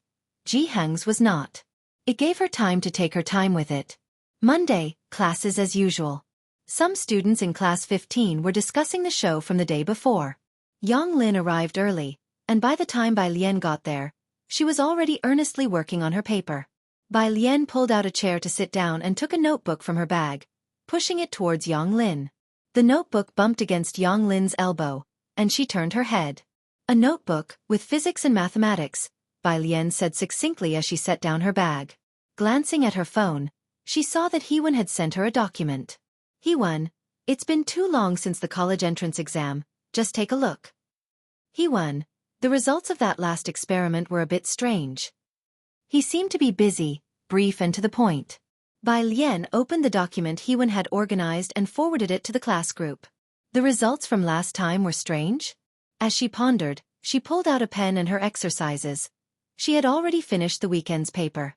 Being a senior meant endlessly practicing problems and identifying one's own weak spots. Bai Lian had almost stopped reviewing physics and mathematics, focusing instead on chemistry, biology, and English as the countdown on the notice board showed less than 60 days until the college entrance examination. Pu Xiaohan and Wang Qi ran into each other at the school gate and now came to the classroom together to see that Bai Lian, Yang Lin, Ning Xiao, and the others had already started on their homework. Wang Qi opened her mouth to speak.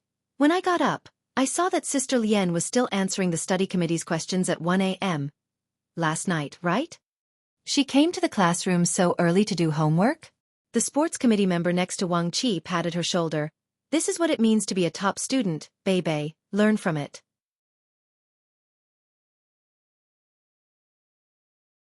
Chapter 498. 197 Choices. Creating a God under Sir Tu. Wang Qi didn't speak, his gaze turning to Yang Lin. Bai Lian and Ning Xiao were still fine. The two didn't have to worry about other things. But Yang Lin was also working part-time. She was really pushing herself too hard. Next to Bai Lian, Yang Lin lowered her head and earnestly wrote out her test paper. When one is fighting for both livelihood and college entrance examination, no one feels tired. Xiaohan, how's the progress on our graduation gowns?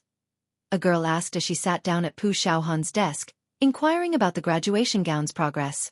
The school was about to organize the graduation photo session. Pu Xiaohan took out her phone, swiped through the screen to open a conversation with Ji Hang, and showed her a recently sent picture. It's this floral pattern. The girl's eyes lit up, then she remembered something. Xiaohan in last night's show, was that the top student and Sister Lian? The two girls put their heads together, trying not to disturb Bai Lian and Yang Lin sitting behind them, speaking in hushed tones. Because of Wang Qi's promotion, everyone in class 15 had watched. Come here, friend. There wasn't a clear front shot of any senior high school students, but there were shots of backs, arms, and feet. Bai Lian and her group weren't wearing mics, but her temperament was too distinctive. Those familiar with her could tell it was her. Pu Xiaohan didn't directly answer, but the girl understood. So it really was you guys. I thought, how could ordinary high school seniors do those kinds of questions? If it was Bai Lian, then that wasn't surprising. She breathed a sigh of relief. Meanwhile, at Jianghu Lai's residence, he had gone to the laboratory. He wasn't interested in cryptocurrency unless there was an auction of cutting-edge technology or antiques he desired. Su Nanjing didn't get any useful information from Jianghu Lai's place, he said while holding fish food. Looks like I need to make a trip back to Jiangjing. Xiao Binguen nodded. Ming Dongheng, standing beside them, stared at the water, his usually cold face furrowed with worry. Still worried about your little martial arts gym? Su Nanjing didn't care about the small gym and found Ming Dongheng's concern amusing.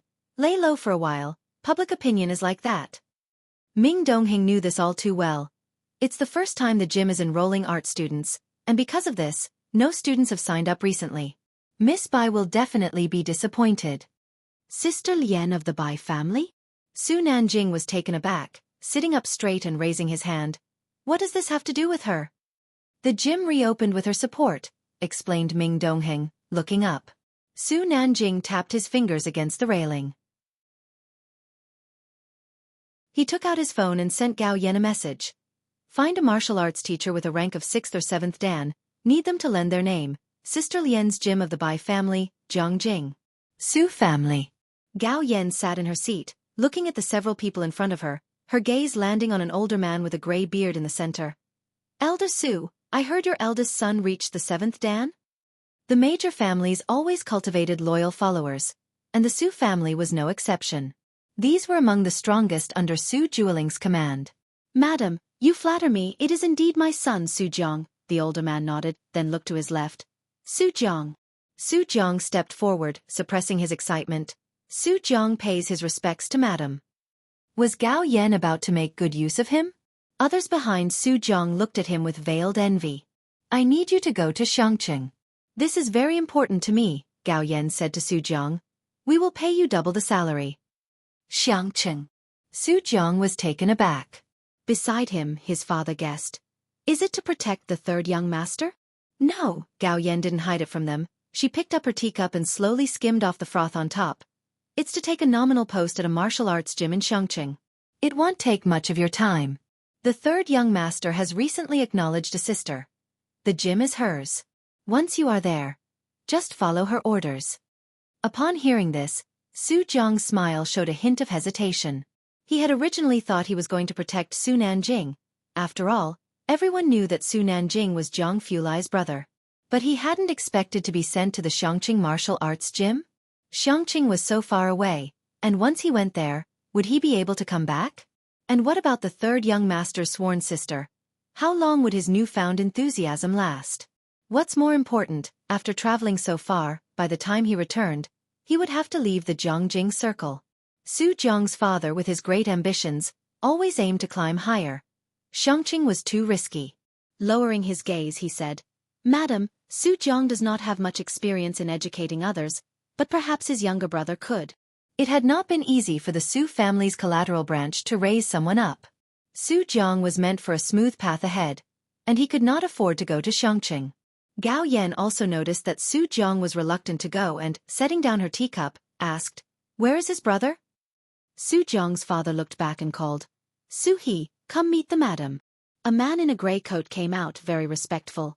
"Madam, I am Su He. Have you taken a martial arts grading exam?" Gao Yan observed his honest face and nodded to herself, thinking he was a good choice. No cunning about him. 6th Dan. He had even met the minimum requirements set by Su Nanjing. "Are you willing to go to the Xianxia martial arts gym?" Su He is willing. Gao Yan, satisfied, said, "All right, pack your things and head to Xianxia tomorrow. The third young master's people will meet you there." Beijing. In the evening, at Lu Yang's side. Lu Yang's fan group had many people discussing the program. "Come here, friend." It was common knowledge among insiders that it was originally Lu Yang who was approached by the production team.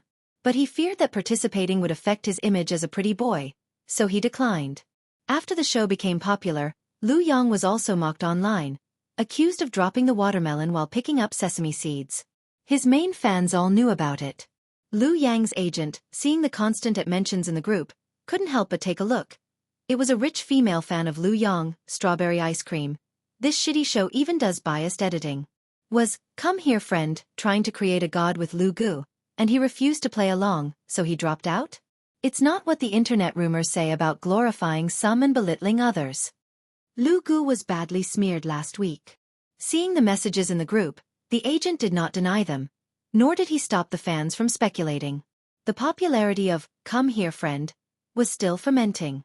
Netizens like to build up idols, but they also love to tear them down. After being highly praised for 2 episodes, the show was criticized in the latter half for not meeting expectations, and unavoidably, Lu Yang was implicated. Strawberry ice cream, being wealthy, had more sway over Lu Yang's fans than his own studio. She directed them as she pleased. As a main fan, her word was even more influential than Lu Yang's. In the past few days since "Come Here, Friend" aired, there were those who smeared Lu Yang, causing him to be ridiculed by lay people and leading to many fans leaving the group. Upon watching the edited video, Strawberry Ice Cream immediately contacted her connections in the entertainment industry and drafted a PR statement. "V Strawberry Ice Cream. Hashtag Lu Yang really wronged. Hashtag Come Here Friend deleted scenes at Come Here Friend official. Can you please address the audience's questions? Why does the hall master of the Xingyi Martial Arts School only have a 5th Dan? As everyone knows, a gym's teachers are crucial. You don't even have a 6th Dan teacher, so how can you go on variety shows to promote yourselves? Are you implying fraud at Xianxia Police Station 2nd? Can the production team find someone a bit more cultured? What high school senior does these sorts of tasks now? Yen Lu and Mei Yi keep calling her Miss Bai. Please do your homework, okay? Do you think cutting out this section will cover up your stupidity? Screenshot. Last, please don't take the audience for fools. Yen Lu saying Lawyer Qi Lu is amazing. Well, I don't see how he's amazing. Is his culinary skill supposed to be impressive? Is the show trying to create another deity like Lawyer Zhao Jingzhou? It's completely laughable. How about you look up Lawyer Zhao's resume online? Lu Yang just didn't want to join your program, and he was smeared for a whole week. Are you prepared to apologize?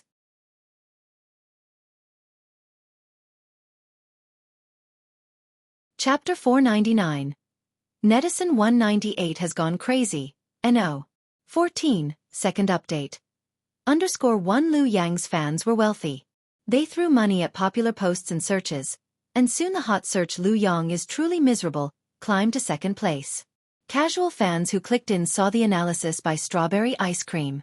Her analysis made perfect sense, and the latter half of the show had indeed disappointed the fans, who now had an epiphany after seeing the analysis.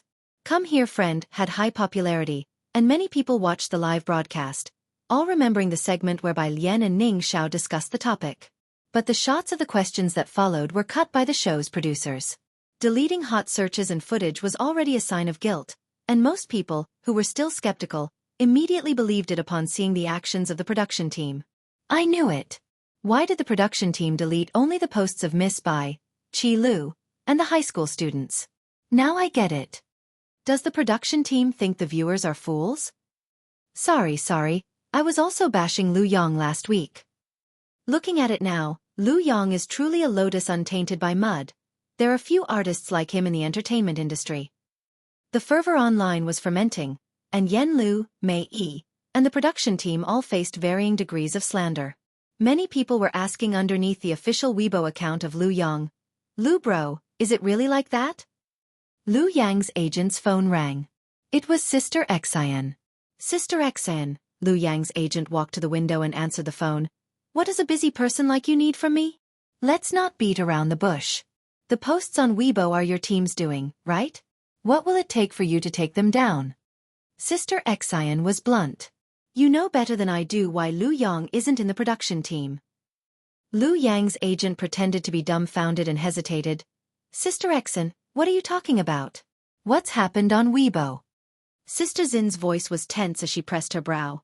"What do you want? Money or resources? Those kids really are high school seniors and they're about to take the college entrance exam. You're going to affect their grades." Lu Yang's agent smiled, unhurried. "Sister Xian, I have no idea what you're talking about." With the high Weibo popularity at the moment, he had no wish to let Lu Yong easily give up this heat. He ended the call. "Are we not going to reply?" the assistant asked, holding the phone, looking to Lu Yang's agent. Lu Yang's agent looked at the Weibo and flipped his phone down. "For now, leave it be. We won't interfere. This wave doesn't harm Lu Yong anyway. If you want to trap the wolf, you must be prepared to sacrifice the sheep." At Wang Xin's residence. "They're not budging?" The director sat down in the chair, anxiety bubbling up like blisters. Bai Lian and Ning Xiao were being mocked. The Xingyi martial arts school was under suspicion, and so was Qi Yundai. The production team was suspected of orchestrating publicity for Xianxia. "That's right," Sister Xian put down her phone and reopened Strawberry Ice Cream's Weibo, momentarily at a loss for a solution. "I'll see what Yen Lu has to say." She made a call to Yen Lu. Qi Yundai's situation wasn't a big deal, but Bai Lian's wasn't easy to resolve. The show was too popular. At 11 o'clock at night, Pu Xiaohan was preparing for bed when she saw a notification pop up. She frowned, clicked on it, and read through the comments. "Read some books, a normal high school senior deals with these kinds of problems," screenshot. "Can we not compare everyone to Zhao Lu, please?" A message popped up in WeChat, from one of her classmates in class 15. It seemed many had seen the Weibo post by Lu Yang's fans. Pu Xiaohan screenshotted the content and sent it to Qi Yundai. "Qi Lu, aren't you going to sue them?" Qi Yundai was at home, reviewing files. He held a pen in his right hand, drawing a symbol on the file. Seeing Pu Xiaohan's message, he was surprised. He was indifferent to the public's opinion of him, and even found it amusing when netizens praised his cooking skills. "Lawyer Qi, too bad I didn't get to show off my cake." Pu Xiaohan. "Lawyer Qi." Qi Yundai coughed softly, guessing that the netizens were referring to the two students, including Bai Lian. After a moment's thought, he made a phone call. At the Xiangqing Research Institute. It was 11 o'clock, but tonight Jianghu Lai was not planning on going home. He had just finished his work, passing along rows of tall machinery on his way out. Approaching a steel door, he swiped his fingerprint and the doors opened from both sides. He stepped out while taking off the blue radiation suit. His hands, defined by distinct knuckles, casually carried the garment. The lights in the lab were always on, casting a cold hue on his skin, making his complexion even paler. The smartphone in his pocket rang. It was Qi Yundai. He glanced down, swiped to answer. "Mr. Jiang." Even through the phone, Qi Yundai couldn't help but stand up from his chair. He put down his pen. "There's something happening online." He went through the events, reporting everything to Jianghu Lai. Jianghu Lai paused mid-step, his focus always different from ordinary people. "Netizens are saying that question is hard?" Qi Yundai. "Yes. I got it." Jianghu Lai arrived at his restroom, pushed the door open carelessly, switched on the lights, and turned on the computer to check the messages online. Not caring about the issue with Xingyi Martial Arts School or Qi Yundai, but concerning Bai Lian, his light-colored eyes fixated on one comment. "Miss Bai sure knows how to put on a show with student Ning." Jianghu Lai, with an indifferent look in his eyes, typed out a string of code and deleted that comment. Then he messaged Bai Lian, "What are you doing?" Bai Lian replied succinctly, sending him a picture. Picture, she was writing a cipher. By student. You type so coldly. Feeling his anger even through the text, Jianghu stopped for a moment. He didn't mention the situation online, only replied, "The people at the institute are fools." By student. Try to understand them. Jianghu replied to her. Oh. He finished typing lazily. His gaze at the computer screen was exceptionally cold as he clicked open Zhao Lu's WeChat. The next day. 7 in the morning.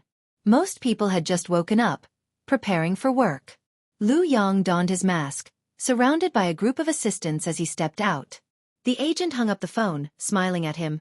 The crew of the Ballad of the Green Hills sent a message last night. They want you to audition next week. Lu Yang's side had communicated with the Ballad of the Green Hills before, but they hadn't agreed. They preferred Mei Yi's acting and popularity. Their agreement today was only due to valuing Lu Yang's current popularity. It was just then that Lu Yang's phone rang. It was his boss. Lu Yang answered immediately, and without waiting for him to speak, the boss exploded with curses.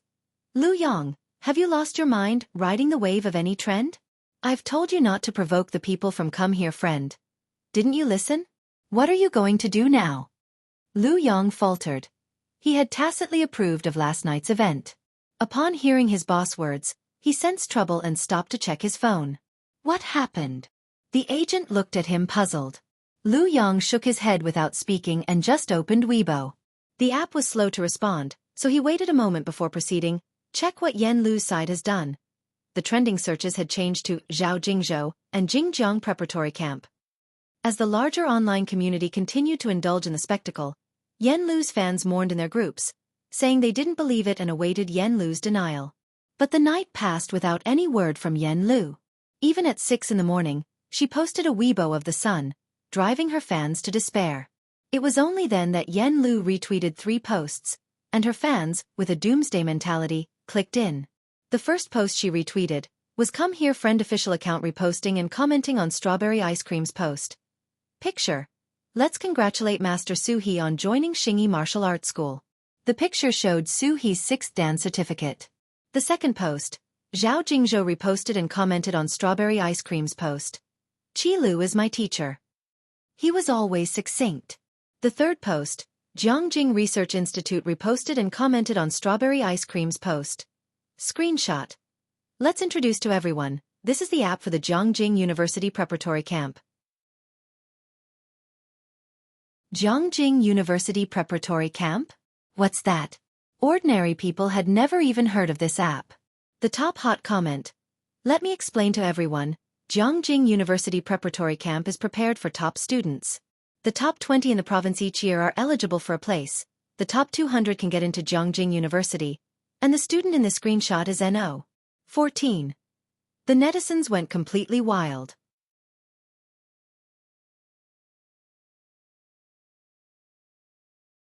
Chapter 500. 199 Aliens Calligraphy _1 Zhao Jingzhou was the hotshot lawyer on the internet, and everyone knew that the cases he handled almost never met with defeat. When Qi Yundai appeared on Come Here Friend, the first reaction of all the netizens was, why didn't they invite Zhao Jingzhou? It wasn't until Zhao Jingzhou's Weibo post topped the trending search. Lu Yang's fans, Zhao Lu, if you're being forced, blink your eyes. Some puzzled bystanders also expressed, no, why haven't I heard about Qi Yundai online? 2 minutes later, an informed lawyer quietly commented in the section. Of course, you haven't heard of him. The cases he deals with are all international serious crimes. Have you heard about the financial loophole in the NS Group the year before last? A global top 100 enterprise. Gone. Yes, he did it. Soon, another netizen threw out a screenshot. Image. People clicked on the image to find a codex of criminal law, and everyone saw the text on it, participated in revising and writing the list. Qi Yundai. At this point, many people started reposting Strawberry Ice Cream's Weibo. You haven't heard of him, could it be possible that he plays in the high leagues? Jianghu University of Political Science and Law also joined the fray, retweeting the official Weibo of Come Here Friend. No wonder Professor Qi isn't coming back to give lectures. You've lured him away, those who vie with us for Professor Qi. Beware, smile, Qi Yundai. Seeing these corroborating pieces of evidence, the detractors had nothing to say about manufacturing a god. Was a resume like Qi Yundai's something that could be fabricated? Apart from Qi Yundai, the focus of netizens shifted to Jianghu Research Institute. Not many people had heard of Jingjiang Preparatory Camp, but mentioned Jianghu University, and everyone knew it. It was almost the dream destination for students nationwide. Looking at the Weibo post sent out by Jianghu Research Institute, some people even exited Weibo, then reopened it, thinking they were seeing things. So, are these their daily problems? I reread the problems on my knees. The uproar was too big. By the time Lu Yang's side realized something was wrong, it was too late to pull it from the trending searches. Lu Yang sat angrily in the nanny van, his agent on the phone beside him, sweating profusely. Both had realized that this time, they were really finished. Mass defections from fans, utter collapse of public favor. The agent looked at the phone that went unanswered, returned to the page. Qi Yundai, why wasn't this revealed on the show? He said dejectedly. And those two middle school students. He was too busy, and just then he saw the screenshot strawberry ice cream sent to the fan group. So this is true, they didn't intentionally market this? You didn't refuse to join the group because of this, did you? The agent glanced at it but didn't respond. On the other end of the phone, the girl stared at the screen, also not responding for a long time. Having been in the entertainment industry for so long, strawberry ice cream finally snapped out of it after a hasty reaction, realizing that Lu Yang's team wasn't what she had imagined. She stood up, removed all the pictures of Lu Yang from her room, quit the group, opened Weibo to check her following list, and deleted anyone related to Lu Yang. When she saw the Weibo with the word pick, she paused but ultimately didn't unfollow. A major fan's public defection has a huge impact on a star. In no time, Lu Yang lost countless fans. The "Come Here Friend" production team. The director watched as the trending searches rose steadily. No. 1 Qi Yundai No. 2 Jianghu University No. 3 Zhao Jingzhou. He self-medicated with water to calm his nerves. No, Sister Exon, how could you not tell me such big news earlier? Wang Xian had already known about Qi Yundai. What caught her by surprise were by Lian and Ning Xiao. Would Miss Yen Lu consider doing another couple of variety shows? The director asked, looking at Wang Xian seriously. Of course, it would be even better if Bai Lian could come.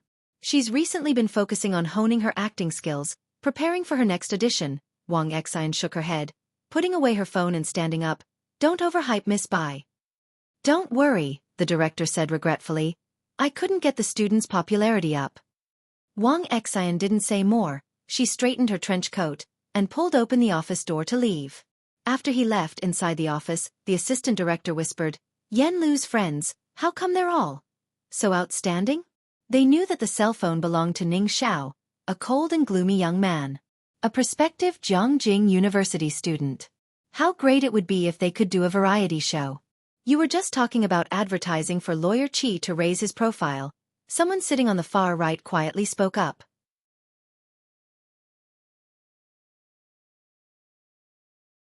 Chapter 501, 199 Aliens Calligraphy Under the 2 Director. We have to firmly hold on to Yen Lu's coattails, he coughed softly, then set down his water glass and shifted the conversation, looking at the others in the office. Everyone, work hard and see what other comments there are online. Also, make a dedicated video clip for Xingyi Martial Arts School. The director knew that Yen Lu's achievements in the future would not be low. Come Here Friend reached a new peak in popularity. In this period, even students in closed schools had heard of Come Here Friend, Jingjiang Preparatory Camp, and Qi Yundai to some extent. Both Yen Lu and the show had become explosively popular. Previously, Yen Lu had entered the public eye because of her songs, but what everyone was familiar with were the songs, not her as a person. The fans of Dean Jian and Bai Jian were even more numerous than hers. But after the show aired, Yen Lu became popular with unimaginable heat. The crew of Great Yong also took the opportunity to release a trailer. Zhao Jingzhou's law office. He swiped his screen and then found Yen Lu's Weibo to follow. Zhao Lu, his assistant said in surprise. How is Professor Qi so familiar with this celebrity? Logically, Qi Yundai shouldn't know these people. Zhao Jingzhou put down his phone, recalling the scene he saw in Xianxia, and said calmly, he shouldn't be familiar with Yen Lu. Qi Yundai was very respectful to that man and to one of his students. Wednesday. In the evening, Xiang Mountain Avenue. Suhi dragged his suitcase out of the taxi. "You've arrived?" His mother's call came through. Suhi just responded with a "I heard the third young master is back, leaving you alone in Xianxia?" Zu's mother paused a bit, wanting to ask if her son could ever return to Jianghu, but fearing to hurt him, she didn't ask. Hey, don't worry, maybe the situation is not as bad as we imagine." "Not so bad?" Suhi looked at the buildings around him, indeed not as dilapidated as he had imagined. The roads were also newly paved. "I know the great lady values this place," he forced a smile to comfort his mother. "Perhaps Miss Bai is also very good." His mother did not speak again. In fact, both of them knew very well that Miss Bai was from Xianxia, and even if Xianxia was good, how much better could it be? There wasn't even a 6th-rank martial artist to hold up the facade. Coming here was tantamount to being exiled, and Suhi's place of exile was not even the Su family, but an unknown martial arts school, from where returning to Jianghu would be as difficult as reaching the heavens. Suhi didn't continue speaking. He quickly found Xingyi Martial Arts School following the directions on his navigation app. This place was at the entrance to a scenic area. The lighting was not very bright. Compared to the splendid Su family training base, Xingyi Martial Arts School was not large, with many tourists at the entrance. Those passing by were all ordinary people. He had anticipated this before coming, so Suhi knocked on the door without much expectation. The door was opened from inside by a middle-aged man wearing a white practice uniform, his forehead covered with sweat, and his eyes as cold as stars. "Teacher Suhi?" Suhi was startled by the man's imposing manner, and he composed himself. "Yes, it's me." "Just in time, Miss Bai has been waiting for you for a long time." Jianghu smiled, opened the door for Suhi to enter. "I am the hallmaster here, and we are very grateful for your help this time." Suhi followed Jianghu with surprise, and upon entering, he saw the people training on the left side. There were not many people training at this time.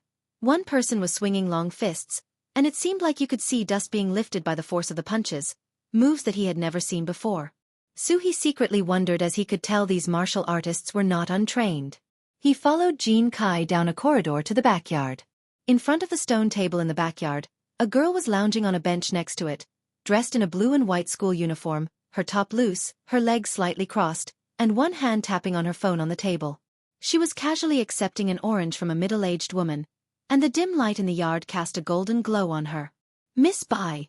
Jianghu took a step forward and reported to her. "He's here." Bai Lian slowly peeled the orange, looking at Suhi and arched an eyebrow. 6th rank. Even though the girl in front of him looked young and delicate, Suhi felt an inexplicable pressure, and he tensed inwardly. "Yes, Miss Bai."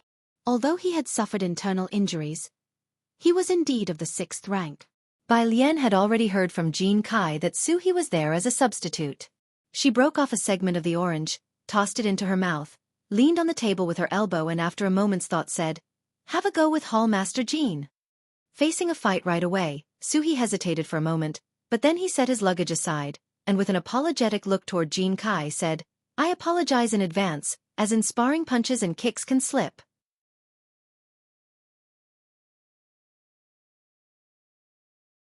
Chapter 502. 199 Aliens Calligraphy Under Sa3. Although he had suffered internal injuries, with his experience in the Su family, dealing with an ordinary border town person was not a problem. Hallmaster Jean tightened his belt and with great elegance, raised his hand and flashed a grin at him. Suhi's expression was solemn as he stepped back with his left foot and took out his signature guardian boxing technique, charging straight for Jianghu's face. Jianghu blocked his right hand and reversed the move to pin him down. He was strong bang. Suhi was thrown to the ground.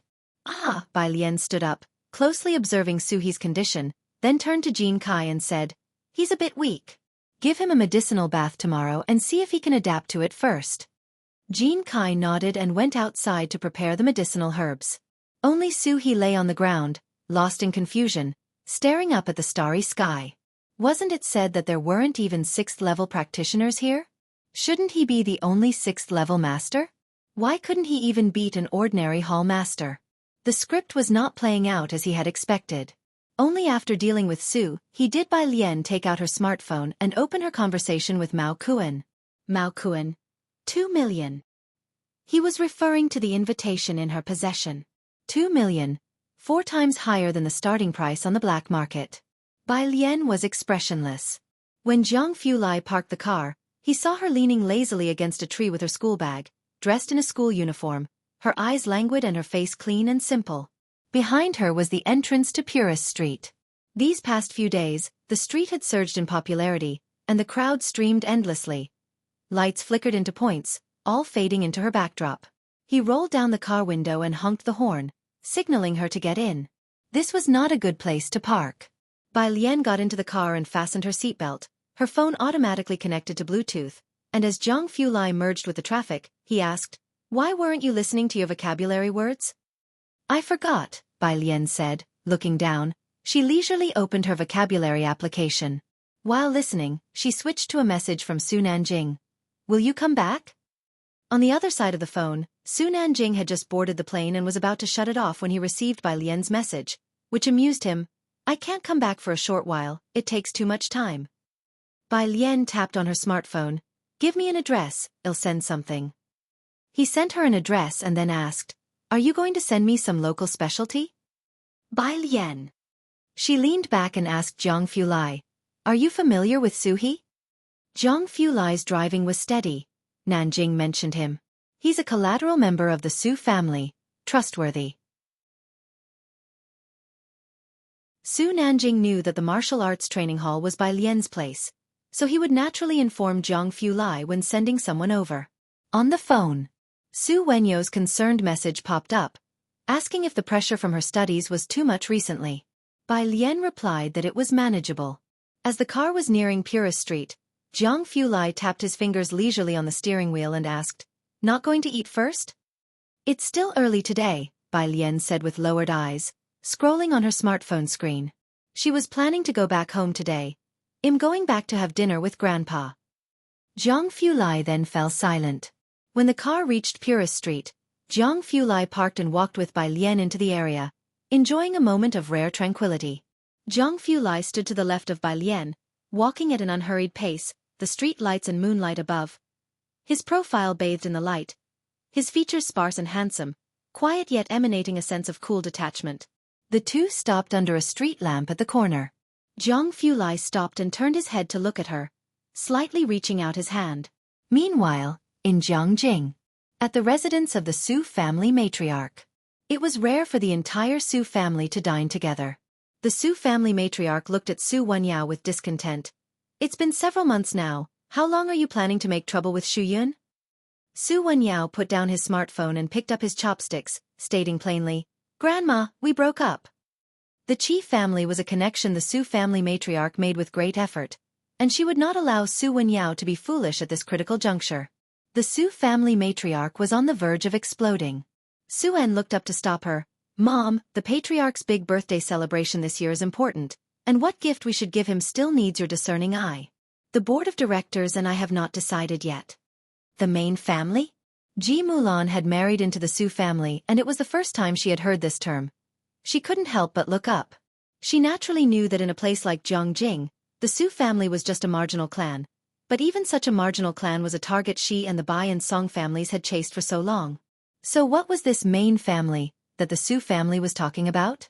That's true, the issue had been classified as a top priority by the Su family this year, which diverted the Su family matriarch's attention. "You should bring some gifts and ask the Qi family, and also your old classmate's daughter, the talented girl from the Calligraphy Association, right? See if among their acquaintances, there is a collector whose calligraphy or paintings we can buy." The butler nodded in agreement. "If we could get authentic works from Liang Zuan or Bai Shangjuan, that would be even better." Mr. Chen favored the style of Liang, so that circle had a certain preference for works in that style.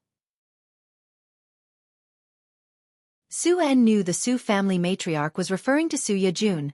"I'll ask them." "It's a pity we don't have anyone in our family who practices calligraphy." The Su family matriarch set down her chopsticks, feeling quite regretful. "Compared to the wealthy families of Xinjiang district, we can't match them in terms of valuable gifts. It would be best to give something that resonates with the patriarch's taste. Maybe if he's pleased, we could move back home." Something that met the patriarch's taste, be it a person or an object, would do.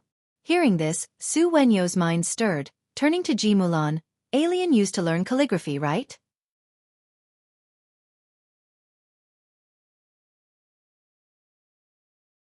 Chapter 503, 200 Express, Retreat for the College Entrance Exam, Second Update. Underscore 1 Su Wanyao had seen Bai Lian's handwriting. Neat and yet with her own style, it was very attractive. Yes, I remember too, Su-en nodded as well. This time, old Madame Su looked at Ji Mulan with some surprise, calculating something in her mind. What style of calligraphy did she learn?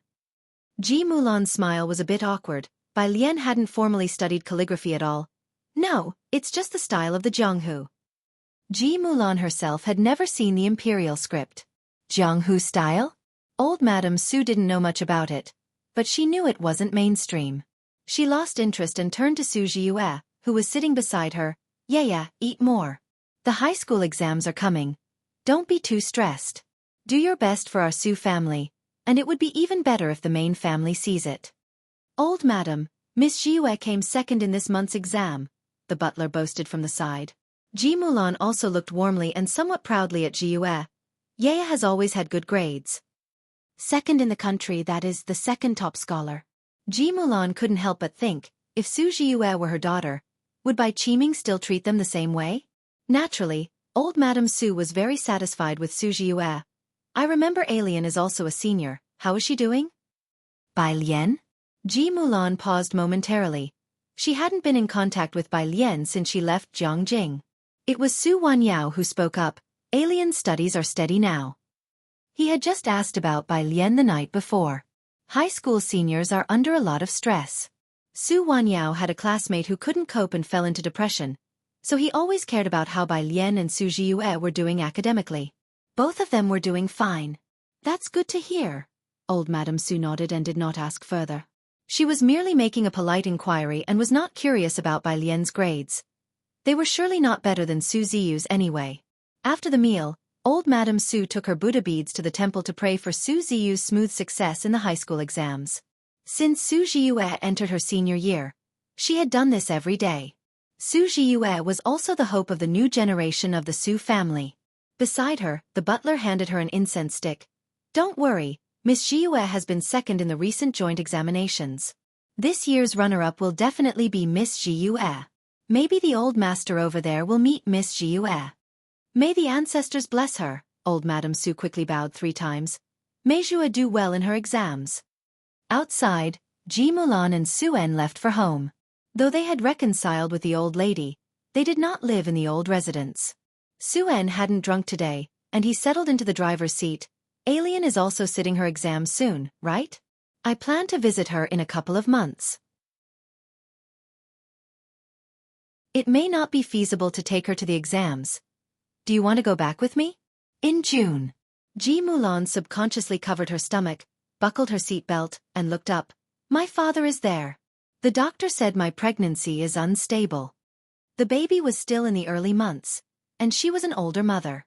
Xianxia was too far. After the flight, it would be several hours car ride, and the roads in Xianxia were rough. If Bai Lian had been as close and excellent as Su Jiue, she might have gone back, but Ji Mulan didn't want to take the risk of returning to Xianxia. She wanted to avoid the topic. You just mentioned main family, and that is... You know about the circles in Jianghu. Su-en drove out of the gate. Old Master Chen is from the Chen family. You've studied history. You should know the Chen family. Descendants of General Chen Yi? Ji Mulan gasped. Yep, Su-en nodded, his gaze deep. And our main Su family is on par with the Chen family. Our clan is too large to imagine. We were once a collateral branch of theirs, but have since separated. It's quite difficult to rejoin the main family. Su-en sighed. Ji Mulan stared at the road ahead, as Su-en's sparse words painted a world she had never encountered. The Su family, the Chen family.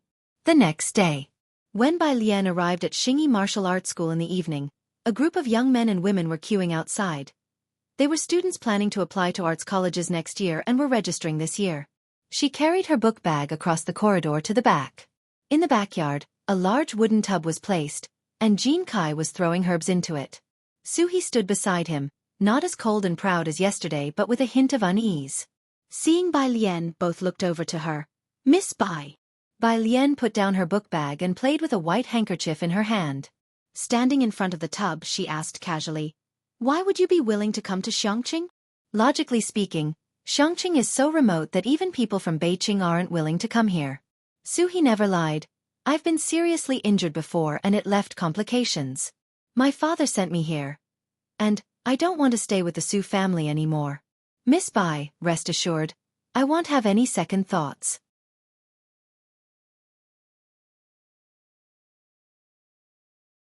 Chapter 504, 200 Express Delivery, Preparing for College Entrance Exam in Seclusion, Second Update. _2 His voice was bitter. He used to be full of vigor at the Su family's home, and all the relatives believed he could stand out and reach the old master Su, becoming the right-hand man of the next family head. But after his injury remained untreated, his father no longer valued him. To them, he was nothing more than a dispensable cast-off. Bai Lian laid out a handkerchief in her hand. She turned her head to Su He. Want to be treated? Want to be treated? Su He was stunned. Years ago, he had thought about seeking treatment, but he had been to various hospitals in Jianghu, underwent numerous tests and had many blood samples taken. The doctors only prescribed him medicine to replenish blood and boost his energy for recuperation. At first, his father also sought out various famous doctors for him, who all said that was all they could do, and the illness that had settled in only allowed for slow recovery. Su He looked at Bai Lian, feeling a tightness in his throat. Miss Bai, can it be cured? It can be, but it will take time. Bai Lian had already noticed the night before that he had a floating gait and weak lung and heart energies. This was the kind of chronic illness common among old soldiers, which she was quite familiar with. She had studied it with an army doctor back in the day. The girl before him was overly young, clad in a plain school uniform. She held a silver needle in her hand, and when she looked over, those serene eyes inexplicably inspired confidence. Su He clenched his fists. Miss Bai, am not afraid to wait. I can wait even 10 years. Bai Lian fell silent. It won't take that long. She pointed to a stone bench next to them, motioning him to sit. Let me examine you first. Su He placed his hands flat on the stone table. Bai Lian reached out to take his pulse, her eyes lowered in contemplation. Su He watched her face anxiously. After 5 minutes, Bai Lian withdrew her hand. It's about what I expected. It would improve faster with the help of medicinal baths and acupuncture. Let me give you an acupuncture treatment now. She rolled up the sleeve of her school uniform carelessly. A few strands of fringe fell over her forehead, casting a trace of indolence. Her slender fingers held the needle, and located the Zhongxian point on his body. She inserted the needles one by one, the last one at the Zusani point, to supplement earth to produce metal. A principle in traditional Chinese medicine that treatment must target the root cause. How does it feel? Bai Lian stepped back and observed him. Su He opened his eyes. It doesn't feel like much. Bai Lian slowly redirected her gaze, noting that being able to speak was a good sign. No paralysis. Outside. Pu Xiaohan was shooting the local customs and flavors outside. When Bai Lian came over, Pu Xiaohan was just packing up her camera. Are you done? She walked towards Bai Lian with the camera in hand. Not yet. Bai Lian remembered there was a cluster of courier stations at the street corner, convenient for travelers wanting to send local products home. I'm looking for a courier station. You're sending a courier? Pu Xiaohan greeted old Mr. Tao at the street corner before taking Bai Lian's sleeve and leading her towards the front. It's this way. Which company do you want to use? All kinds of courier stations were available here. Bai Lian followed Pu Xiaohan, looking to the side. Which courier is the cheapest? The post office. Pu Xiaohan led her to the far end. They passed by stations for SF Express, Zhongtong, and others before stopping in front of the Green Postal Express. It's the cheapest. The post office had the fewest people, with several couriers inside. Seeing someone approaching, the woman inside put down the package and took a couple of steps forward. Her eyes landed on Bai Lian. Are you sending a courier? Yes. Bai Lian took out her backpack and pulled out a golden red invitation. Just this. The woman took a look, saw it was an invitation, and without much notice, bent down to rummage on the floor, finding a not too battered box. Can I use this to mail it for you, beauty? Bai Lian was not picky. That's fine. The woman handed her the form to fill out. Bai Lian, not wanting the writing to be unclear to others, filled out the courier form in very neat handwriting, and once finished, handed it over. The woman took it, and upon seeing Bai Lian's calligraphy, stared in surprise. then took an extra look at her. Then her eyes fell on the address. Is this going to Jianghu? Yes. Bai Lian nodded, remembering Nanjing had said he wouldn't be returning this time. The woman, not further inquiring into private matters, packed it skillfully. Out of concern for the invitation, she even carefully wrapped it in a layer of plastic film, 9 yuan. Bai Lian scanned the QR code with efficiency. Pu Xiaohan watched the woman pack the item, and after Bai Lian paid and walked out, she hesitantly asked, "The one you just sent, why does it look so much like the invitation used by good people playing ping pong?" When Xianxia showed Pu Xiaohan Bai Lian's invitation, she remembered it clearly. The wind blew, carrying a hint of chill. Bai Lian played with her phone, her voice casual, "Pretty much." 500,000? Pu Xiaohan's voice shifted, and she was a bit flustered. "You just mailed it out like that? No insurance?" Bai Lian. There was also a possibility, it could be 2 million. Pu Xiaohan immediately turned around and went back to the courier store. Bai Lian's phone rang. She looked down and saw it was Wang Xian calling. She answered. Wang Xian called to express her gratitude. "Miss Bai, I am deeply thankful for your help this time. I am preparing to bring Yen Lu into the group, and we need to sign a confidentiality agreement, so we won't be able to contact you often." Yen Lu's popularity had remained high these past few days, and without waiting for Daong to air, Wang Xian had already selected several high-quality scripts for her. While listening, Bai Lian watched Pu Xiaohan, thinking she would cancel the courier. But what Pu Xiaohan thought of as a remedy was wrapping it with film 2 more times. Bai Lian quietly averted her gaze, looking towards the door and observing the bustling outside, her voice scattered. "All right, I'll hand over the last song to Dean Jian tomorrow, and I won't release new songs for a short period." Wang Xian was taken aback. "Are you?" The street light beside them lit up, and Bai Lian reached out to grasp the light spilling through, her tone lazy. "I'm going to prepare for the college entrance exam." Yes, Bai Lian was also a senior in high school.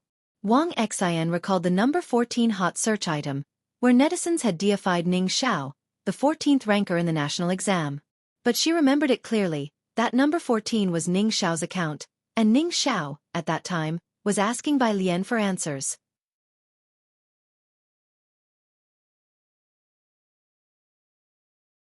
Chapter 505. 201 Soar to the Sky. Gift under 1. Bai Lian's demeanor almost made Sister Xian think they were peers. It was only when she heard Bai Lian talk about the Gaokao that she vaguely realized Bai Lian was just a senior in high school, still needing to take the college entrance exams.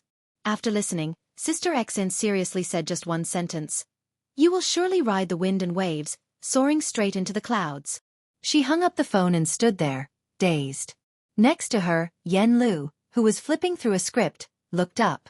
"What's wrong?" Yen Lu was going to a new drama crew for a period drama, and after a makeup trial, she dyed her smog blue hair back to black for convenience of wearing a wig. Miss Bai said she sent the new song to President Jian. Wang Xian snapped back to reality, put down her phone, and looked at Yen Lu. Also, she's going to seclude herself to prepare for the Gaokao. It said online that Ning Xiao has a very good chance of ranking in the national top 10. Yen Lu, do you remember? Ning Xiao often asks Miss Bai questions. Yen Lu pressed her hand on the script. Right. So that means Miss Bai might even have better grades than him. Wang Xin's gaze shifted to the window. Having spent so much time together, Sister Xian knew the attitude of Ning Xiao and his peers towards Bai Lian. Like her, it was a respect that came from the heart. Just Ning Xiao alone had sparked many online posts discussing hot topics. If Bai Lian was added to the mix, Xianxia might see 2 students ranking in the top 10 of the national exam.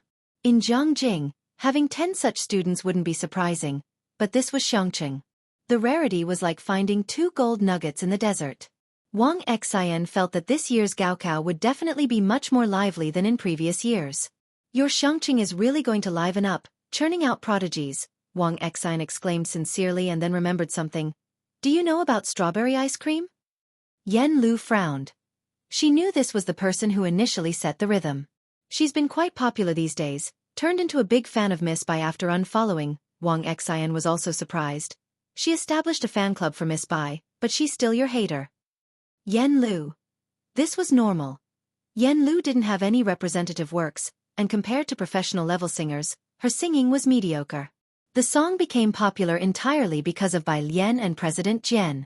The next day, after school in the afternoon, Bai Lian and Wang Qi's group had just arrived at the Zhang family's place when they saw Zhang Dad, whom they hadn't seen for a long time, moving pots of flowers.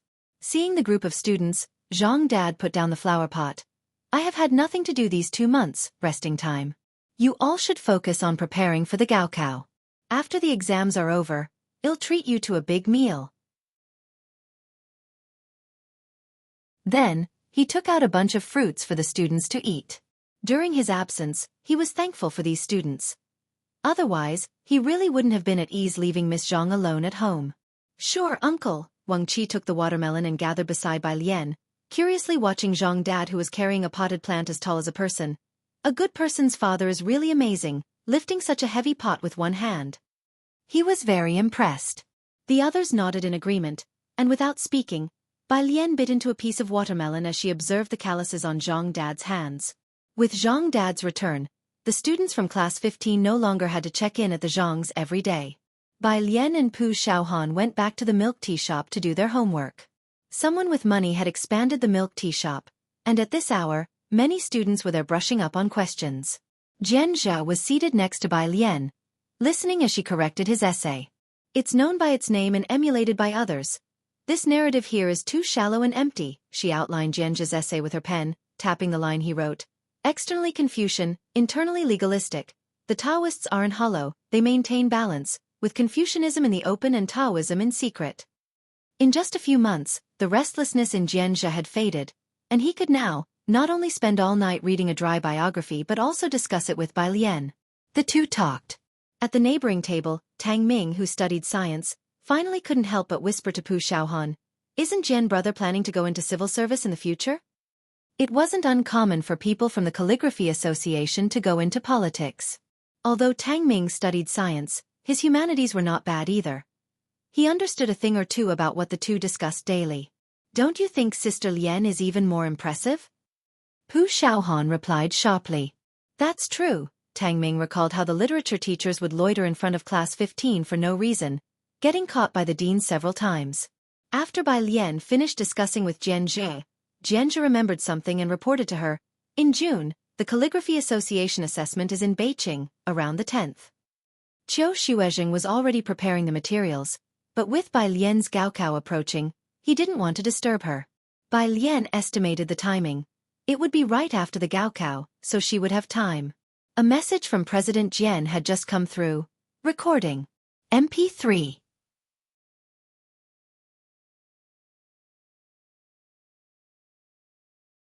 Chapter 506, 201 Soar to the Sky. Gift Undersir to President Jian. In seclusion. He spoke simply and to the point, probably having heard from Sister Xian about her decision not to consider new songs before her college entrance exams. Bai Lian wrote down a line, then took out her earphones, connected them to Bluetooth, and listened to President Jian's composition. Her new song was different from her previous style, leaning towards a traditional Chinese aesthetic, cold season tassels. President Jian started with a solo pipa performance, elegant and ethereal, imbued with an ancient and stable charm yet filled with exotic sentiments. In the first second, Bai Lian envisioned a scene of yellow sand and withered bones. After listening for a while, she remembered to reply to President Jian. By Jian. 1. On the other end of the phone. Looking at this one, for the first time, President Jian felt a helplessness identical to that of Jiang Fulai. President Jian directly messaged Xianxia to inquire about Bai Lian. Xianxia candidly told him about Bai Lian's activities. Study, and then more study, and everything else would have to wait until after the college entrance exams. As for after the exams, Bai Lian would first go to Beijing. President Jian. President Jian. When are you going to Beijing? Xianxia. The Calligraphy Association's assessment, we should set off on the 9th. President Jian. Got it. Xianxia looked at President Jian's reply, scratching his head. What did he mean? Was he also planning to go to Beijing? 3 days later. Afternoon. Jiangjing. The postal worker rode his bike to a stop at the entrance to Tall Street. With one foot on the ground, he looked up at the ancient and dignified buildings on both sides, then looked down to confirm the address on the ragged box in his hands. Tall Street. Number 29. Hesitating, he rode the bike onto the main road and finally stopped in front of the grand entrance of Guangliang, where a pair of 2-meter-tall stone lions stood guard, exuding an air of deterrence. 2 security guards stood at the door. Barely stepping off his bike, the trembling postal worker was approached from a distance by one of the guards. "Hello, do you have a parcel for our third young master?" The young man handed over the tattered box from the back of his bike. The guard hesitantly took it, looking down at the address label. The sender's handwriting was neat and tidy, and his eyes settled on the recipient's name, Su Nanjing. Indeed, it was for the third young master. Looking up, the name of the sender was 2 characters, Bai Lian. Bai. The security guard couldn't bring to mind any family surnamed by that was on good terms with the Su family. He took the battered box and went back, running into Su Jueming coming out of the house. He promptly removed his cap. Second master. Dressed in a long gown, Su Jueming nodded slightly, his gaze falling onto the box in the guard's hand. The guard hurriedly explained, "This is a parcel for the third young master. I was just about to take it to him." "For Su Nanjing?" Su Jueming reached out, and the guard handed over the parcel to him.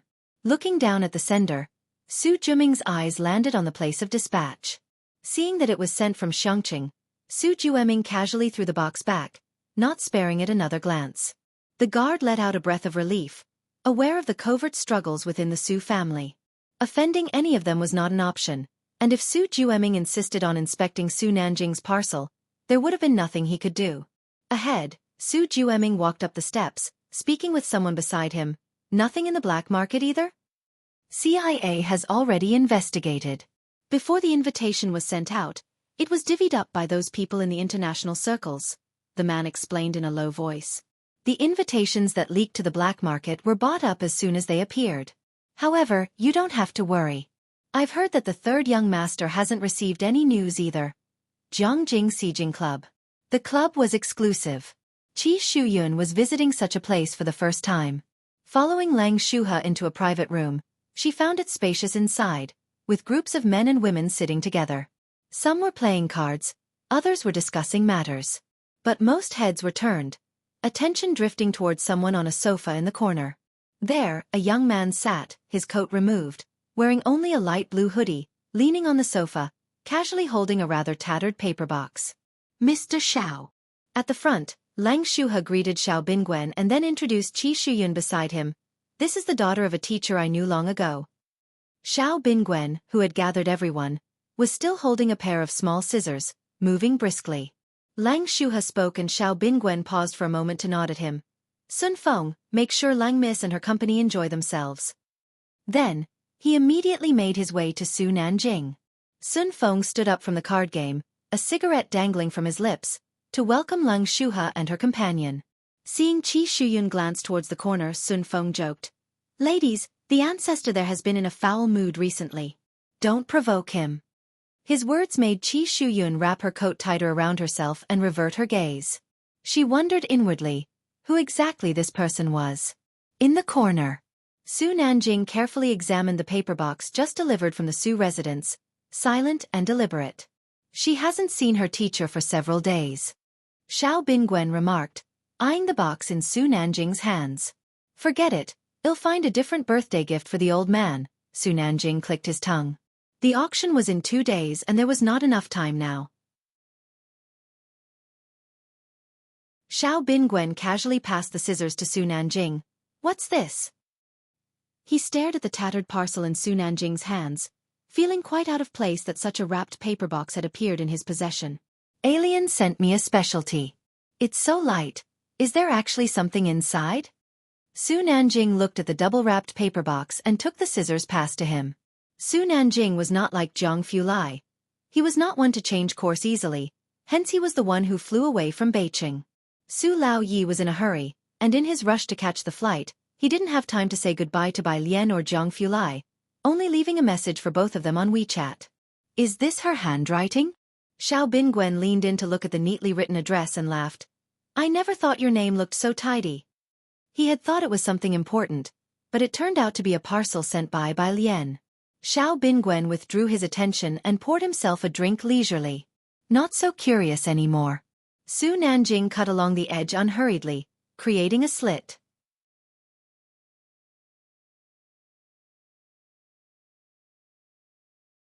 Chapter 507, 202 Jianghu's birthday, playing against the wind to turn the tables, second update. _1 Pu Shaohan had tightly wrapped the outside of the box, and Su Nanjing had to exert some effort to cut it open. Inside, there was something that resembled a book, which was also wrapped in a protective film. One could not see clearly through the protective film. Xiao Bingwen greeted Sun Feng on the other side. Did she send you a book? This seemed like something Bai Lian could do. Su Nanjing exerted some more effort to cut open the protective film, finally revealing a red background with golden letters that read, Invitation. And below it, there was an imposing white tiger. An invitation? Xiao Bingwen picked up the red wine that was put aside, stood up to prepare to attend to the group that had come today, and glanced at it casually. What kind of invitation is this? A white tiger from the White Tiger Auction House, huh? He said it off-handedly. In mid-sentence, his steps abruptly came to a halt. Then with a snap, he set down the wine glass. His gaze fixed unblinkingly on the invitation. There had never been a moment where he felt the sound of his heartbeat so clearly. His throat tightened, and his voice trembled. This is... They didn't have invitations, but they had seen them before. The White Tiger Auction House was a place where they could buy almost everything they wanted. Occasionally, certain items were too precious, making the invitations hard to get. But in most cases, the Su and Xiao families were still able to get one through official channels. So at just one glance, they recognized that this was the invitation they had been seeking this time. Did Miss Bai send this to you? Xiao Bingwen looked at the tattered box beside him and then at the understated and mysterious invitation in Su Nanjing's hands, finding it absurdly comical.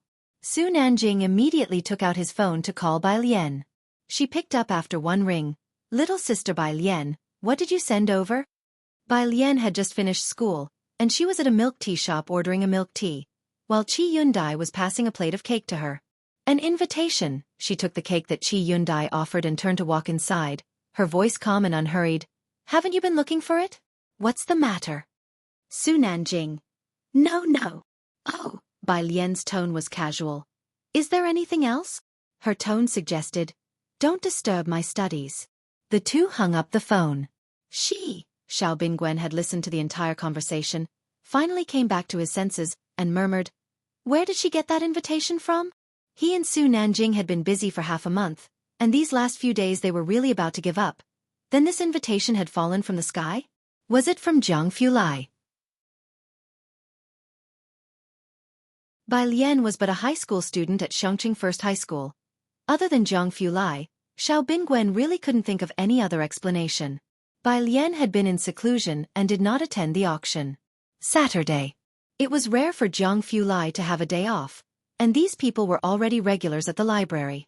The light streamed through the library windows and fell on the table by the window. Today, the library was quite busy, and the table on the right was completely occupied by Bai Lian and her group. Jianghu Lai sat on the very right, with black headphones on his ears. In front of him was a very thin laptop. His slender fingers tapped on the keyboard, and occasionally he turned his head to speak with Bai Lian. The sunlight fell on his face, his eyelashes cast down, giving his usually cold features a touch of entanglement.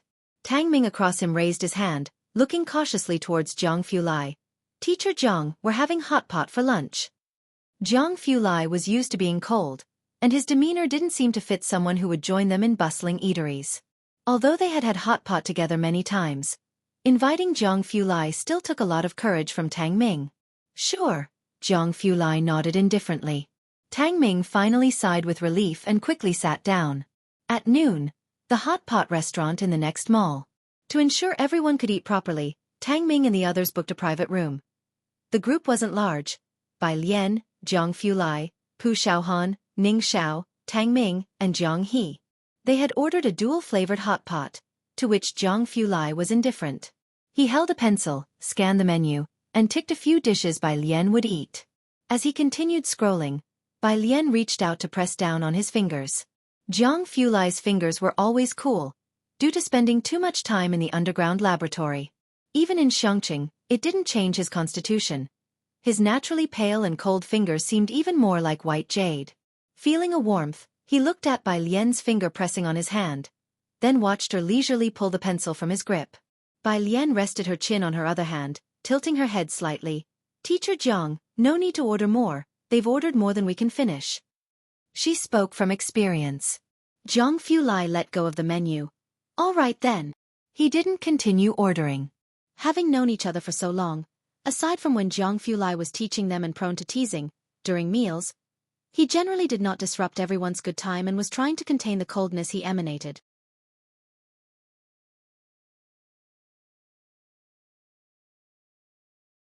Chapter 508. Jiang Guest's 202nd birthday. It's all about turning the tables against the wind. Second update. Underscore 2 at the dining table. Pu Xiaohan was posting pictures in the group chat. Pu Xiaohan, Grandpa's clothes are almost done. After sending the message, she looked up at the people around the dining table. Grandpa's class uniform is ready. I've reserved a set for the good guy, but he won't be able to take the graduation photo with us next month. Especially Xianxia's. Given the current atmosphere in Class 15, the merit of Xianxia's and Wuxia cannot be overstated. To take a graduation photo without Xianxia's would make Class 15 seem somewhat imperfect, Pu Xiaohan felt. Although they joked and laughed when mentioning Xianxia's, Pu Xiaohan and the others knew they could only adopt such an attitude. A year in jail would have too large a psychological impact on a high school student. Don't worry, Bai Lian said as she picked up public chopsticks to serve food. Xiao Bei mentioned that they've prepared a banner for the good guy. Banner. The mood livened up at the mention of Wang Qi. Tang Ming, curious, asked, what kind of banner? What good deed could Bei have done? Hey, I was even thinking that at the time, I could wear his clothes and take a photo with you all in his stead. Pu Xiaohan clapped the table. Right, you could print out a large picture of the good guy and paste it over your face. A group of teenagers were eating hot pot. Worries came suddenly and left just as quickly. Jiang Fulai quietly listened to their conversation, occasionally helping Jiang He reach for dishes he couldn't, without interrupting their chat. Bai Lian also listened in, lazily. After finishing the meal, Pu Xiaohan called the waiter over to clean up the table. Jiang Fulai was sitting on the same side as Bai Lian. To his left was Bai Lian, to his right was Jiang He. After the meal, the waiter had also cleared away the excess bowls and chopsticks from the table. He thought Bai Lian would be in a hurry to return to the library to do homework. But Bai Lian didn't leave. The others at the table were still discussing post-graduation matters, with Tang Ming expressing a desire to take a photo with Class 15. Since Bai Lian was there, Jiang Fulai wasn't in a rush either. He leaned back slightly and spoke to Bai Lian. They're talking about a graduation trip. Have you thought about it? A graduation trip? Have you ever traveled? Bai Lian asked as she heard the term for the first time. She opened a can of cola with one hand for Jiang He and turned to look at Jiang Fulai. No, Jiang Fulai hadn't gone traveling either. His life consisted of nothing but research. Then you still talk about taking me to the snow mountains. Bai Lian remembered this. The private room was warm. Jiang Fulai had already taken off his coat. He was wearing a white shirt with the collar slightly open. He hadn't expected Bai Lian to remember that, and he softly replied, you could go during the summer break as well, but the snow won't be as thick then. No rush, Bai Lian suddenly said, recalling something. But I kind of want to go to the grasslands. She flipped through history. There lay the tomb of the third princess. The grasslands. Jiang Fulai tapped his fingertips on the table, picturing the map in his mind, planning the route. That works too. As he was speaking, the private room's door was pushed open, and the waiter brought in the disassembled cake. Creamy white frosting, red roses spreading along the center all the way to the base of the cake. Clusters of roses, nestled against the green vines, were blooming together. It was like a passionate oil painting, irresistible to the eyes. Ning Xiao stood up to receive the cake, and after thanking the waiter, he placed it on the table. But the waiter didn't leave, instead looking longingly at the cake that resembled a handicraft. Handsome, where did you buy your cake from? This wasn't bought, Pu Xiaohan smiled at her. It was made by our friend. The cake maker, of course, was Qi Lu. Tang Ming motioned to Jiang Fulai to blow out the candles. Happy birthday, brother Jiang. Blow out the candles and make a wish. Jiang Fulai looked at the slowly burning candles. For the first time, the usually calm and composed him didn't know how to react. Perhaps because his family was no longer around, He didn't celebrate his birthday. He usually spent his birthdays in the lab to avoid trouble. If others couldn't find him, it would just be dropped. Even Su Nanjing and Jiang Shijue would only send a gift when the time came. Blowing out candles and making a wish. This was his first experience. The windows in the private room were closed. The candlelight reflected on his cold face. Under the urging of Tang Ming and the others, Zhang Fulai slowly closed his eyes and made a wish. He didn't have any particular wishes. If it were before, he might have wished to find dark matter. But now he quietly thought, may Miss Bai be safe and sound year after year. Jiang He stood by his side and helped him blow out the candles. In the evening, Zhang Fulai leisurely strolled in the setting sun. He escorted Bai Lian back to the Ji family. Ji Heng invited them to have dinner. He had specially gone fishing with Chief Chen that day, and the neighbor auntie helped with cooking. By the time the two returned, the meal was ready.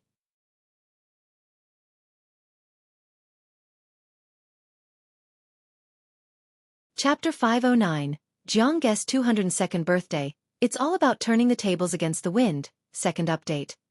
Under the three, the dishes were very rich. At the dining table, Ji Heng gave Zhang Fulai the set of clothes meant for him. A silver-gray overcoat, made of silk-like material that looked very high-end, fastened with Chinese frog buttons. Patterns were embroidered across the middle of the sleeves and the front. Zhang Fulai carefully accepted the set of clothes, his fingertips grazing the cool fabric. One glance was enough to see the dense stitches. Ji Heng had put a lot of thought into it. Chief Chen and Ji Heng both enjoyed drinking. The two chatted as they sipped their liquor, and an hour passed by without finishing their meal. That's when Jiang He found time to go to his room and bring out his Lego for him. The Lego was a custom-designed castle tower.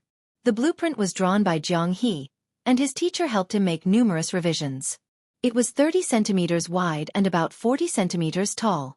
The intricate bricks and the connecting beams could be seen. Zhang Fulai said thank you twice today. After giving the gift, Jiang He couldn't take his eyes off him. Zhang Fulai took it and pointed at a spot, looking at Jiang He and casually remarked, this part isn't drawn well. Jiang He decided to sleep with Ji Heng tonight. Ji Heng had drunk too much today. Bai Lian made an exception and walked Zhang Fulai to the door. At 9 o'clock, Zhang Fulai looked down the long, dark alley. Just as he reached the bend at the entrance, he stopped and told Bai Lian to go back first. Bai Lian was dressed in a pale green outfit today, her jet-black hair half up. She stopped, stretched out her left hand and opened it. A piece of Kailan jade almost melting under the lamplight appeared before Zhang Fulai. Happy birthday, Teacher Jiang. Zhang Fulai was taken aback, presumably not expecting her to have prepared a gift for him. He reached out to take it, still able to feel the warmth of the jade in his palm. End of May. With the college entrance examination approaching, the school arranged for a graduation photo to be taken. The location was the central stone of the school, with 5 steps beneath it, perfectly accommodating the students to line up. Class 15 prepared uniform attire. The girls' dresses featured a mandarin collar, with a white undergarment, embroidered with ivy at the edges, covered by a red, sleeveless waistcoat adorned with delicate vine patterns. The buttons were matching Chinese frog buttons. Below was a white skirt, the hem embroidered with vivid clusters of roses, red and pink rosebuds in full bloom nestled among green leaves. As the girls stepped forward, the rose bushes hidden in the folds of their skirts burst into full bloom. The boys' clothes? Skip.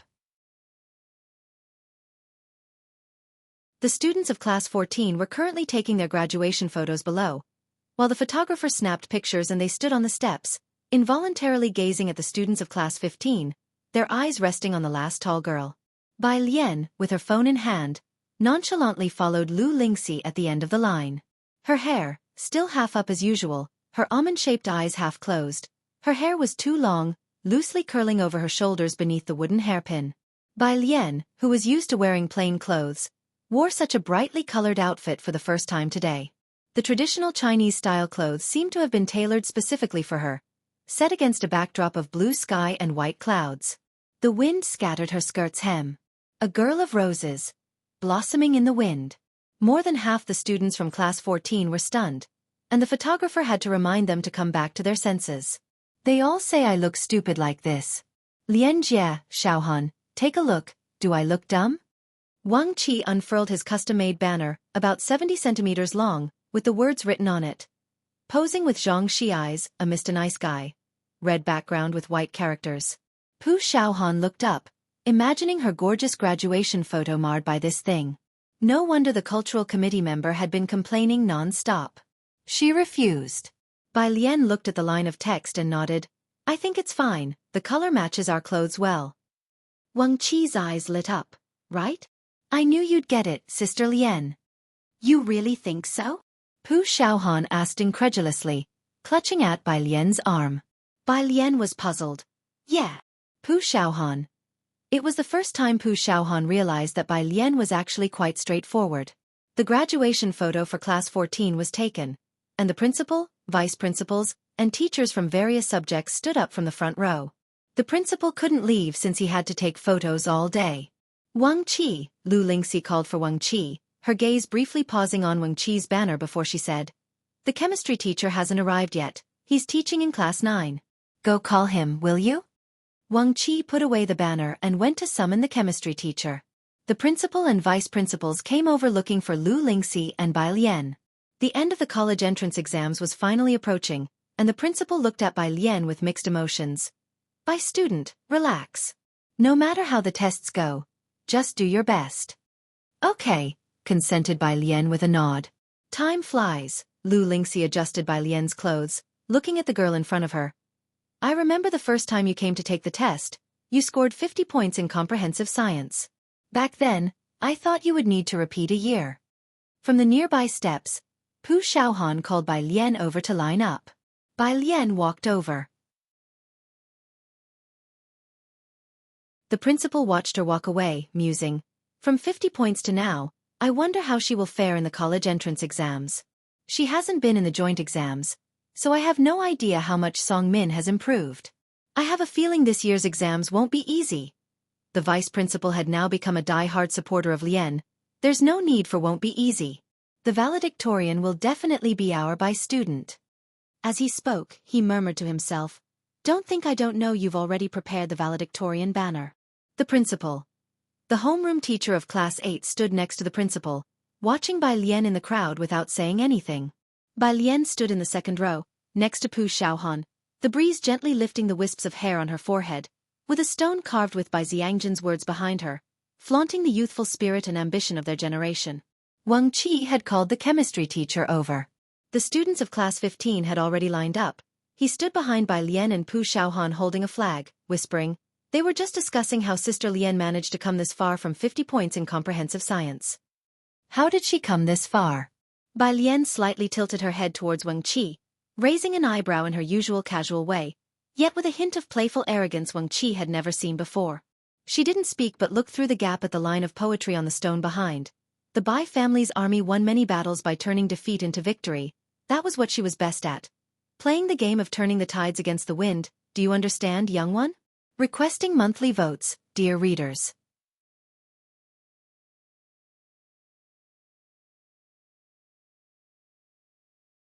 Chapter 510, Battle 203 commences. A clash of two champions under one at 10 in the morning. The sun was plenty strong. Light passed through the clouds and settled on Xianxia No. 1 Middle School, falling upon the boulder that had stood for 1,000 years. Bai Lian reached out her hand to shield her eyes from the glare, her gaze fixed on the powerful and resonant characters inscribed on the stone.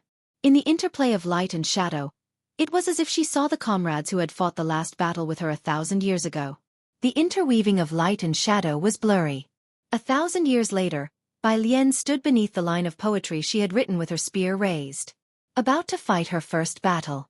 The photographer held up the camera, intending to check the framing in the viewfinder, but his attention was captured by the girl inside the lens. She stood amid the crowd, her face slightly turned, with half-tied hair resting on her shoulder. The girl in the lens had eyes that held the fierceness of war horses and iron soldiers, as if she had traversed mountains and rivers, emerging from the battleground to split open hills of corpses and seas of blood on horseback. Despite the crowd of students around her, rowdy and joking, in that instant, they all but became her backdrop. The photographer involuntarily focused the lens and pressed the shutter. After capturing the moment, he reviewed the photo just taken. The composition was beautiful, like a destiny revolving through a millennium, filled with a mysterious sense of story. He admired it for a while, planning to send it to the student later. The students of Class 15 had mostly lined up, and the photographer put down his camera, amplifying his voice. "Students, quickly get into place, the teachers can take their positions now too." The disciplinary teacher, who was negotiating with the principal about exactly how many banners were ordered, stopped upon hearing this. He adjusted his shirt and walked forward solemnly. In the crowd, Pu Xiaohan was holding her video camera, filming the making of footage. When everyone was almost ready, she put down her camera and stood up. Seeing Wang Qi actually pulling up the banner, she said, "Wait a moment, let the photographer take a picture of us without the banner first, then we can take one with the banner later." This was the result of Pu Xiaohan's discussion with Lu Lingxi. Take one without the banner first? Wang Qi folded the banner, stuffed it into his pocket, and patted it. "Fine, I'll bring it out again later." "Wang Qi, lower your head a bit. Don't squeeze me, Xiaohan, I'll stand on your right. Can I stand in front of Sister Lien, please? You go to the front, even on tiptoes you aren't taller than me." The students of this class, dressed in uniform traditional clothes, chatted noisily. Beneath the lens, they were green and vivid. The photographer, looking at these bright and youthful students under the sun, unexpectedly recalled his own school days, that bygone youth which would never return, wondering how many of these students would still be in contact with each other in a few years. He sighed. Click. The photo was taken at that instant. For the second shot, Wang Qi asked a classmate to move aside, leaving a space, then he turned to Ning Xiao on his left, mustering his courage. "Top student, can you cooperate with me?" Ning Xiao looked down, his fringe hiding his dark eyes. He coldly eyed the absurd banner in Wang Qi's hands without saying a word. Having interacted with Jianghu Lai for so long, Wang Qi no longer found Ning Xiao as unapproachable as before. "Top student," Wang Qi passed one corner of the banner to him. Assessing the distance of roughly one person between him and Ning Xiao, he tentatively asked, "Good man is your deskmate, so if you hold it, isn't it like he's here too?" As he spoke, he cautiously lifted the banner in his hand. Ning Xiao stared at the red banner and still said nothing. Bai Lian stood in front of the two, with the space Wang Qi and Ning Xiao left behind her. She tilted her head back. "Ning Xiao, help him hold it." Ning Xiao coolly extended a finger and hooked the corner of the banner. His expression was especially somber as he held the banner. Wang Qi gave Bai Lian a hand gesture of thanks before waving at the photographer. "We're ready now, you can take the picture." The photographer lifted the camera and was drawn to the banner. Seeing the symbol that read "One Good Man" on it, he thought to himself about how serious students' nicknames are nowadays, as in their time they were things like Fart Prince or Crazy Wild Boar. After all the photos were taken, Lu Lingxi sent a student to call down Class 16 for their group photo.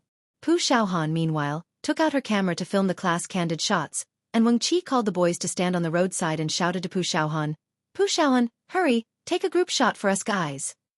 Pu Xiaohan readied her camera and turned to point it at them. Wang Qi stood in front of everyone, directing them to pose. Before he could speak, a few taller boys hoisted him up as they shouted, "Taro Xiaobei."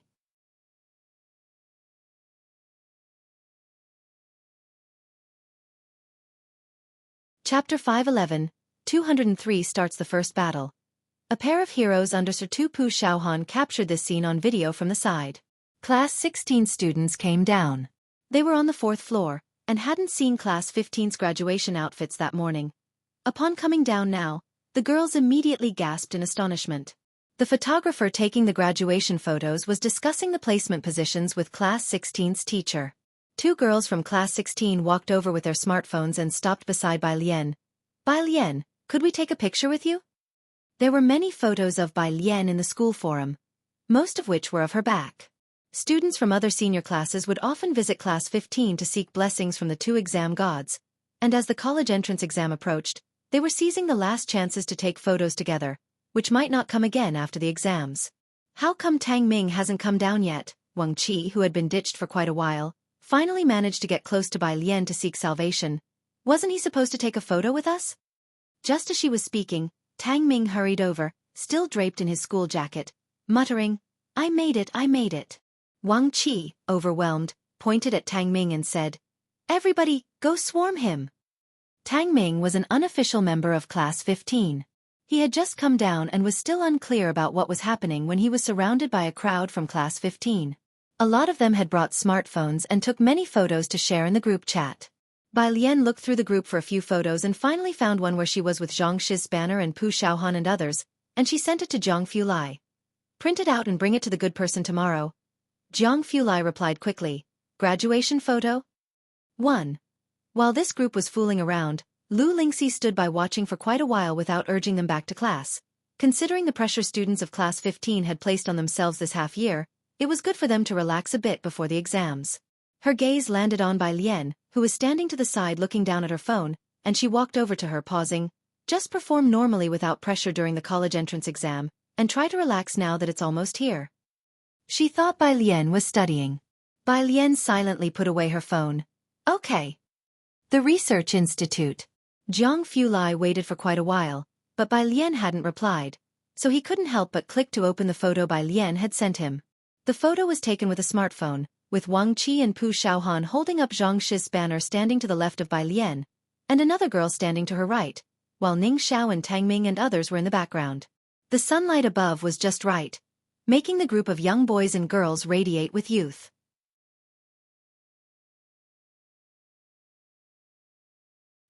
He looked at the girl in the center, who stood amidst the crowd, her dark apricot eyes looking at the camera, a smile playing on her lips, her posture slightly lazy and facing the wind, with her half-tied ink-black hair fluttering, blending in with the surrounding youngsters. A group of spirited senior high school students. Jiang Fulai tapped on the photo with his fingertip, then reached out to press save. After exiting, he opened up the Beiqing High School forum. Since Bai Lian arrived at Beiqing High School, she had become a frequenter on the forum, what score she got, what she wore today, encountering her in the cafeteria. At first, Jiang Fulai intended to delete it, but as he scrolled through, the forum seemed like a journal of her growth. From the first mention of Bai the Great to now the graduation photo. Jiang Fulai lowered his head, thinking about checking for new posts from today. He instantly saw the pinned photo. Ah, I took a photo with Senior Bai. She's super beautiful. Scrolling down, there were more photos with her. It was one thing with senior students, but even the first and second year students went to take photos? Jiang Fulai looked on coldly. After school in the afternoon, Class 15 students had a 100% head-turning rate as they walked on the street. Bai Lian carried her backpack in her hand, walking on the very edge of the group, with Pu Xiaohan by her side, while people from Class 15 were urging Pu Xiaohan to hurry home and post the video she had taken to the group chat. The milk tea shop was still packed as ever. Jiang Fulai was speaking to Qi Yundai across from the milk tea shop, wearing a garment made for him by Jianghu today. A silver-gray silk shirt, elegant and cool, subtly shimmering with a cold light in the sunlight. He listened quietly to Qi Yundai, his eyes occasionally sweeping over the school gate in a somewhat absent-minded manner. It was only when he saw Bai Lian and her group, dressed in rose-colored graduation robes, did he pause for a moment. Mr. Su has already spoken to Jiang's butler. Qi Yundai was saying something to Jiang Fulai when he noticed Jiang's gaze shift and belatedly looked behind him. Upon seeing Bai Lian emerging from the school gate, Qi Yundai stopped. They're taking their graduation photos today. As the college entrance examination approached, the school was plastered with banners. When Bai Lian approached, Wang Qi and Tang Ming quieted their roughhousing and respectfully greeted Jiang Fulai before heading off to the milk tea shop together. Qi Yundai remembered his cake and dashed back to attend to it without delay. Jiang Fulai stood still, appearing aloof, his gaze fixed only on Bai Lian. Bai Lian, holding the banner from Zhang Shi's, paused slightly and said, "What's up?" Jiang Fulai leisurely took out his phone, opened the camera app, and casually asked, "Bai Lian, can I take a picture with you?" Bai Lian. Where had he heard that again? Jiang Fulai seldom took photos. He turned on the front camera, which had no beauty filter, but with their superior bone structure, even just showing above the chest, the two were dressed in ancient-styled clothes in the camera. The two looked like they were part of a painting set in ink and wash, with a wisp of sunset in the background, exquisitely beautiful. There were no compositional techniques in use. Their good looks alone carried the photo. After Jiang Fulai finished taking the photo, he checked it, was satisfied with it, and remembering that Bai Lian had once criticized his photography skills, showed it to her. "Bai Lian, what do you think?" Bai Lian looked down at the photo and let out a sigh. Across at the milk tea shop, Pu Xiaohan, holding an order, stood by the counter and whispered to Yang Lin, "Teacher Jiang's angle is so fatal, his photography is really not up to par." Yang Lin looked up and glanced across through the glass.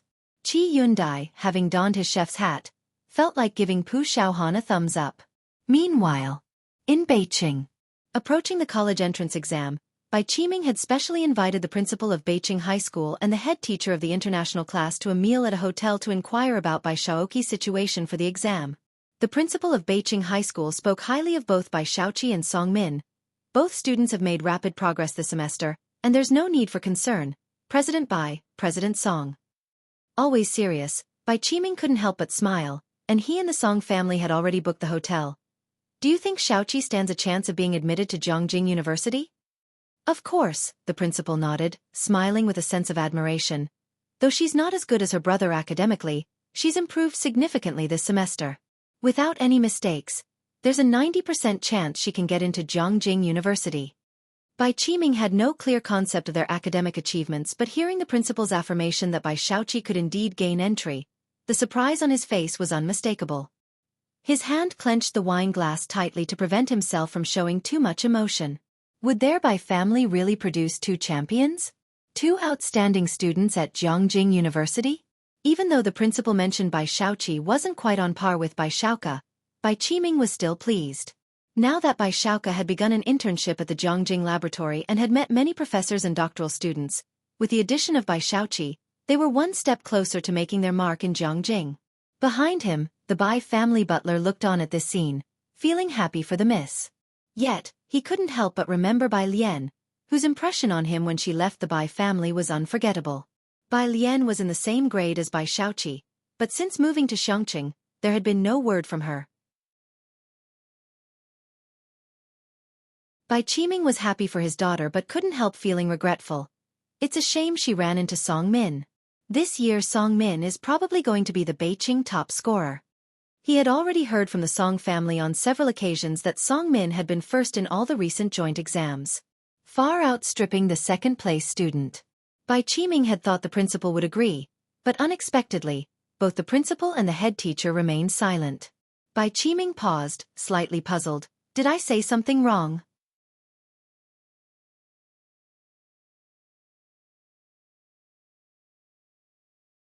Chapter 512, 204 Bai Lian's score, as if she wants to be the top scholar, second update. _1 Bai Qiming knew very well that Song Min was extremely outstanding. Not only was he excellent in his studies, but he was also very sensitive to finance, and with Song Min's grandfather being from Jianghu, he had access to different resources from an early age compared to those in Beijing.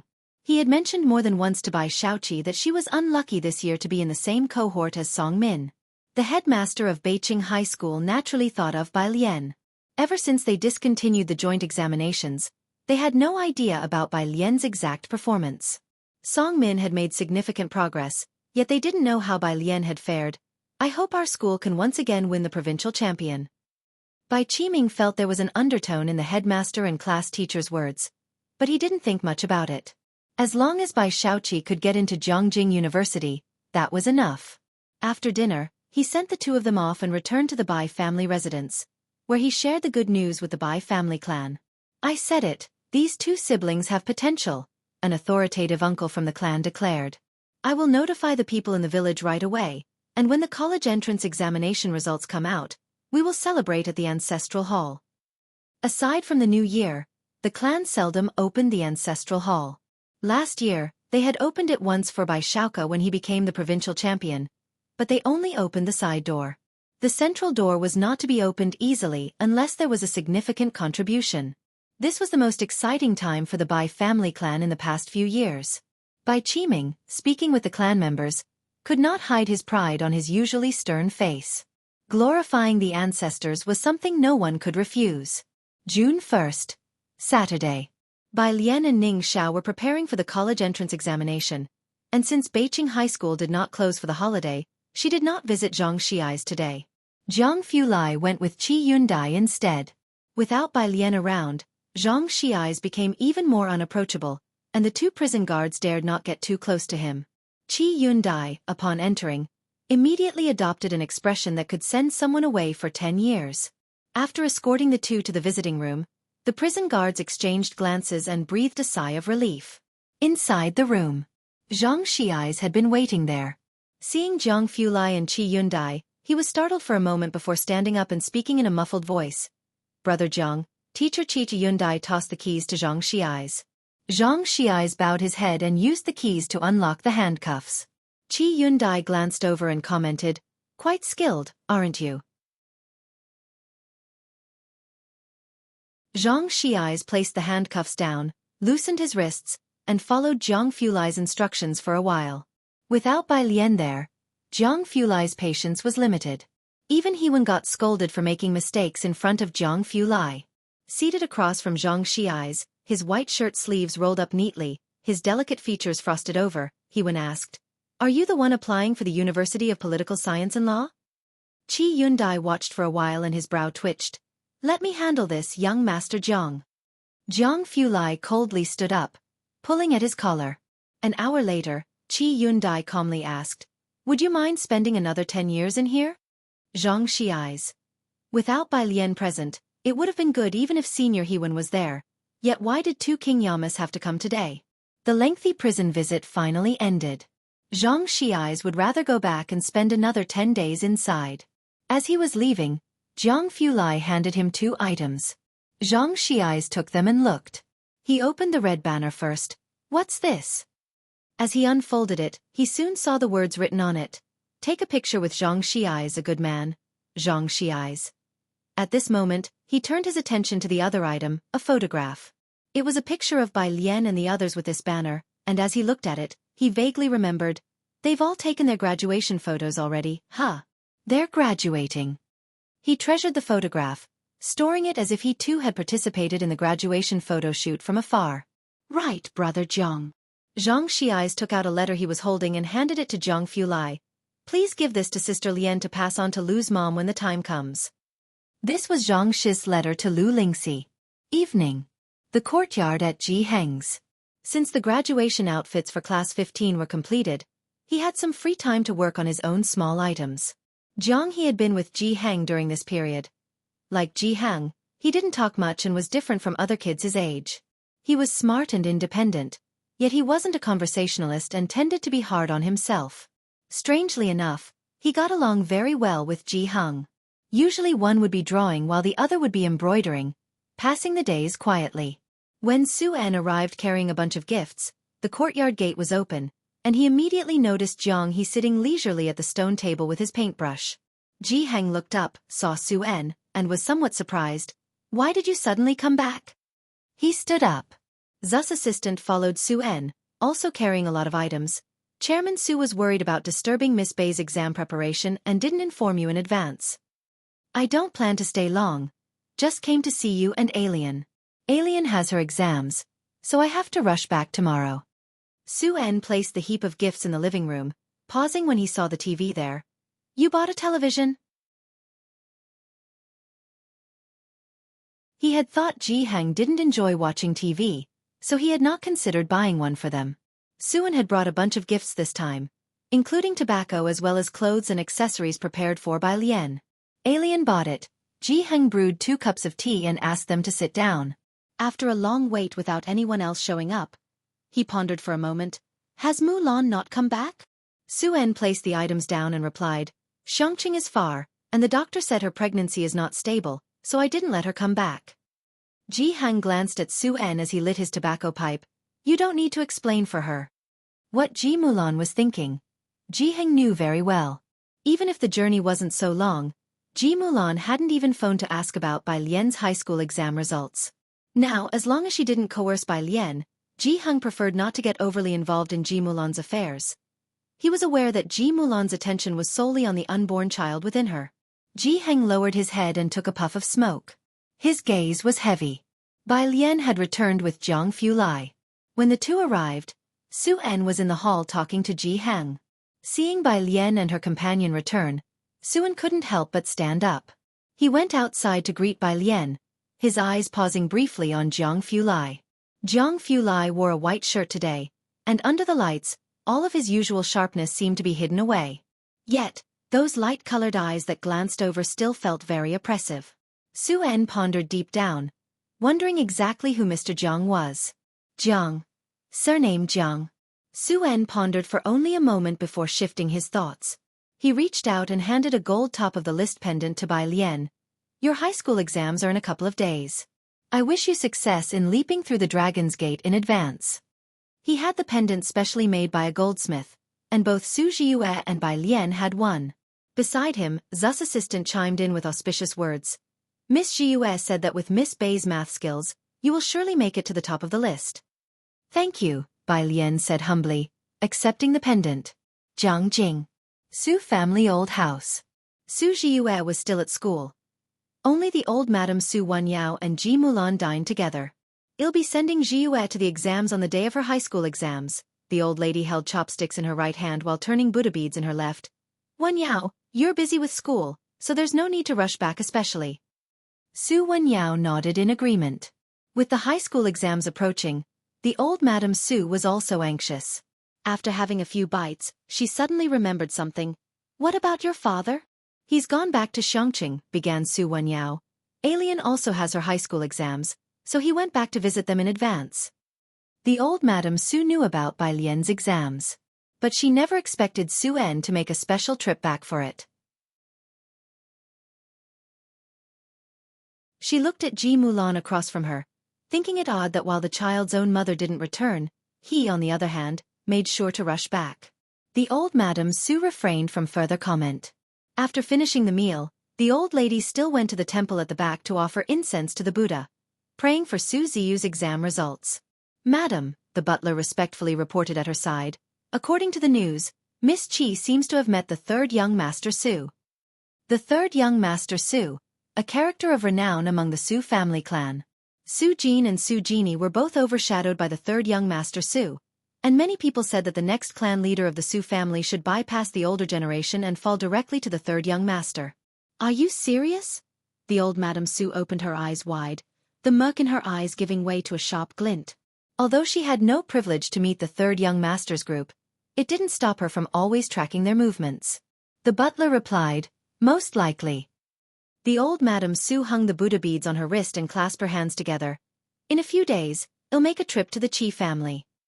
June 4th. At Ji Xian's place, after finishing a day's worth of classes, Ji Xiaojun and the house butler among others voiced their intention to return to Xianxia. And they were planning to go back early tomorrow morning. The Dragon Boat Festival is coming up, the house butler looked at Ji Xiaojun, disagreeing with his decision to go back.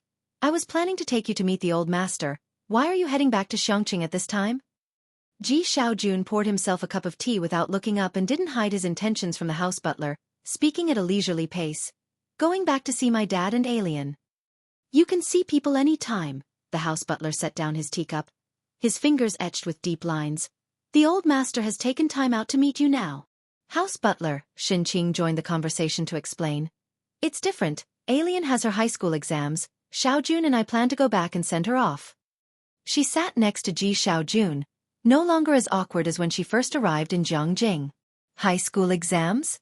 The house butler paused, remembering Bai Lian indeed had her exams this year. And send off. He knew of Bai Lian, who lived with Ji Hang and attended Beiqing High School. With a stern expression, the house butler wondered. I understand your care for her, but is a high school exam so significant that you need to go back especially to send her off? He knew Shen Qing and Ji Xiaojun always cared for Bai Lian, but it seemed that they were placing too much importance on Bai Lian's exams. He could understand paying a bit more attention, but was it really necessary to make the long trip back to Xianxia just for this? Why were Shen Qing and Ji Xiaojun so agitated, as if she were vying for the top scholar position?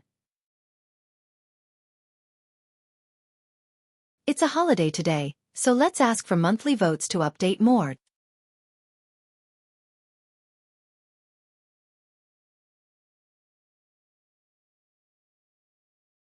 Chapter 513, 205 College Entrance Exam. Go against the current straight to the clouds. Extra chapter for monthly pass. Under one Xinqing opened her mouth, looked at the butler, and explained, Alien is a good student. Last time at the Su family. Su Jiyue had mentioned that Bai Lian was at some Yuan base, and as Xinqing wasn't highly educated, she had almost forgotten about it after half a year. She couldn't remember what that base was, but she knew that Bai Lian was very likely to be directly admitted to Jianghu University. For her, The fact that Bai Lian could attend Beijing University was already surprising enough, let alone Jianghu University. "I know," the butler said upon hearing this, only glancing at Shen Qing with a perfunctory tone. He had heard Shen Qing brag about Bai Lian's good grades more than once. But after all, the Mu family was a prominent clan, and the butler had seen all kinds of geniuses in the family. Could Bai Lian's excellent grades really surpass those of the past prodigies of the Mu family? Alien's mother hasn't gone back. Ji Xiaojun pulled out a cigarette, pinched it between his fingers without lighting it, and simply said, "If the two of us don't go back now, it might affect her mood." Affect her mood? The butler thought to himself, does it really matter to her whether it affects or not? But having been around them for so long, the butler knew Ji Xian's character and didn't insist on keeping Ji Xiaojun and Shen Qing. He simply said, "All right, I'll have Xiaojia take you back. Make sure to return as soon as possible." He calculated the time. After the college entrance exam was over, it would be the Dragon Boat Festival. If Ji Xiaojun left right after her exams, he might be able to make it in time. June 5th. Class 15, high school's last class. Even the usually most lively Wuxia was quiet at this time. Lu Lingxi, with her hands on the lectern, swept her gaze across all the students, pausing on the seat next to Ning Xiao. "Classmates, the day after tomorrow you will be on the battlefield. It is a struggle where each of you will fight alone. I will be here waiting for your triumphant return." Outside the window, the setting sun lay on the jungle, partly hidden in the clouds, with its light refracting from all around, casting a reddish twilight. Lu Lingxi began to talk about the exam precautions again, though she had already mentioned them many times. The classroom was very quiet. All the students were listening to her. It was unclear whether they were listening to her talk about the exam details or listening to the final high school exam precautions. For quite a while, Wang Qi was the first to jest. "Lu Mom, you owe us a hot pot meal." "Right, Lu Mom." The boys started to chuckle and laugh again. They seemed to be the carefree young lads they once were. "Okay," Lu Lingxi also laughed. "After the college entrance exam, I'll treat you all." Pu Xiaohan's deskmate turned back gently, and looking at Pu Xiaohan and Bai Lian she asked, "After the exams, will we be able to be in the same city? Or will we ever meet again?" Bai Lian sat quietly at her seat, with many pieces of paper on her desk, all classmate autograph books passed to her by classmates or students from other classes. She bowed her head, slowly writing and listening to the other person's words, then slowly lifted her head. The light from the outside window fell on her profile, with her eyebrows and eyes as casual as always, pressing the paper in her hands deliberately with a finger, her voice very soft. "We will." Pu Xiaohan hugged her deskmate's shoulder. "Don't worry, no matter where you go to school, I will come to see you." After the last class ended, Lu Lingxi stood at the lectern, watching all the students pack up and leave. Bai Lian finished the autograph books and handed the stack of papers to Pu Xiaohan, all of which were entrusted by students from other classes to Pu Xiaohan. Pu Xiaohan walked ahead of her, and Bai Lian, one step behind, carrying her backpack, stopped beside Lu Lingxi. She handed Xianxia's letter to Lu Lingxi. Xianxia's handwriting was so poor that Lu Lingxi recognized it at a glance. Her students were about to take their college exams, and of all the people in the class, even Wang Qi had settled down to study seriously in the latter half of the semester. The only one she hadn't let go of was Xianxia's. Lu Lingxi lowered her head to open the letter. "Hi, Lu Mom, it's Xianxia's. I never thought I'd be writing to you from a place like this. I'm sorry, Lu Mom." Xianxia's letter was very long. Lu Lingxi didn't know. Since the incident with Xianxia's, he had never apologized to anyone, nor admitted his wrongs to anyone, because he didn't feel he was wrong. The only person he had said sorry to was Lu Lingxi. He says he's seriously reforming and studying there, and that he wants to become a lawyer later. Lu Lingxi carefully put away the letter. "Then I'm also relieved." June 7th. Early in the morning, Ji Xiaojun and Shen Qing arrived at Ji Hang's yard early to accompany Bai Lian to her college exams. Bai Lian still got up very early, rising at 6 in the morning to read for a while. Shen Qing dressed in festive red for the day. Seeing Bai Lian's room door open, she brought in the food she made in the morning.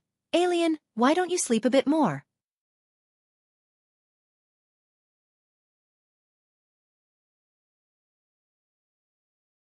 Chapter 514. 205 College Entrance Exam. Go against the current straight to the clouds. Extra chapter for monthly pass.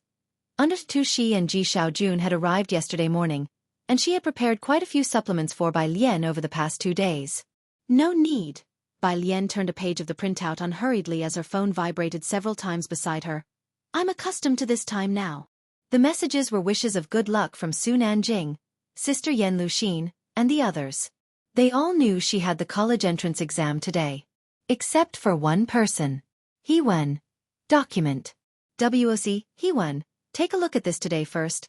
Bai Lian, while having breakfast, glanced at it and replied in a leisurely manner, I can't today. He-Wen, what's wrong? Have you changed your focus recently? Bai Lian. No, Bai Lian. These 2 days are the college entrance exam. On the other side of the phone, He-Wen, absorbed in his research and oblivious to the passage of time, checked the date and realized it was indeed the 7th of June. He was somewhat taken aback. Although Bai Lian had mentioned to him that she was a senior in high school, her effortless communication with him often made him forget that she was a high school senior.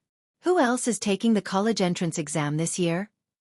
He-Wen asked a team member beside him, tilting his head. The person didn't know either. No idea, why do you ask? Nothing, He-Wen sent Bai Lian a message saying, good luck on the college entrance exam, before he muttered to himself, I just feel a bit sympathetic towards them.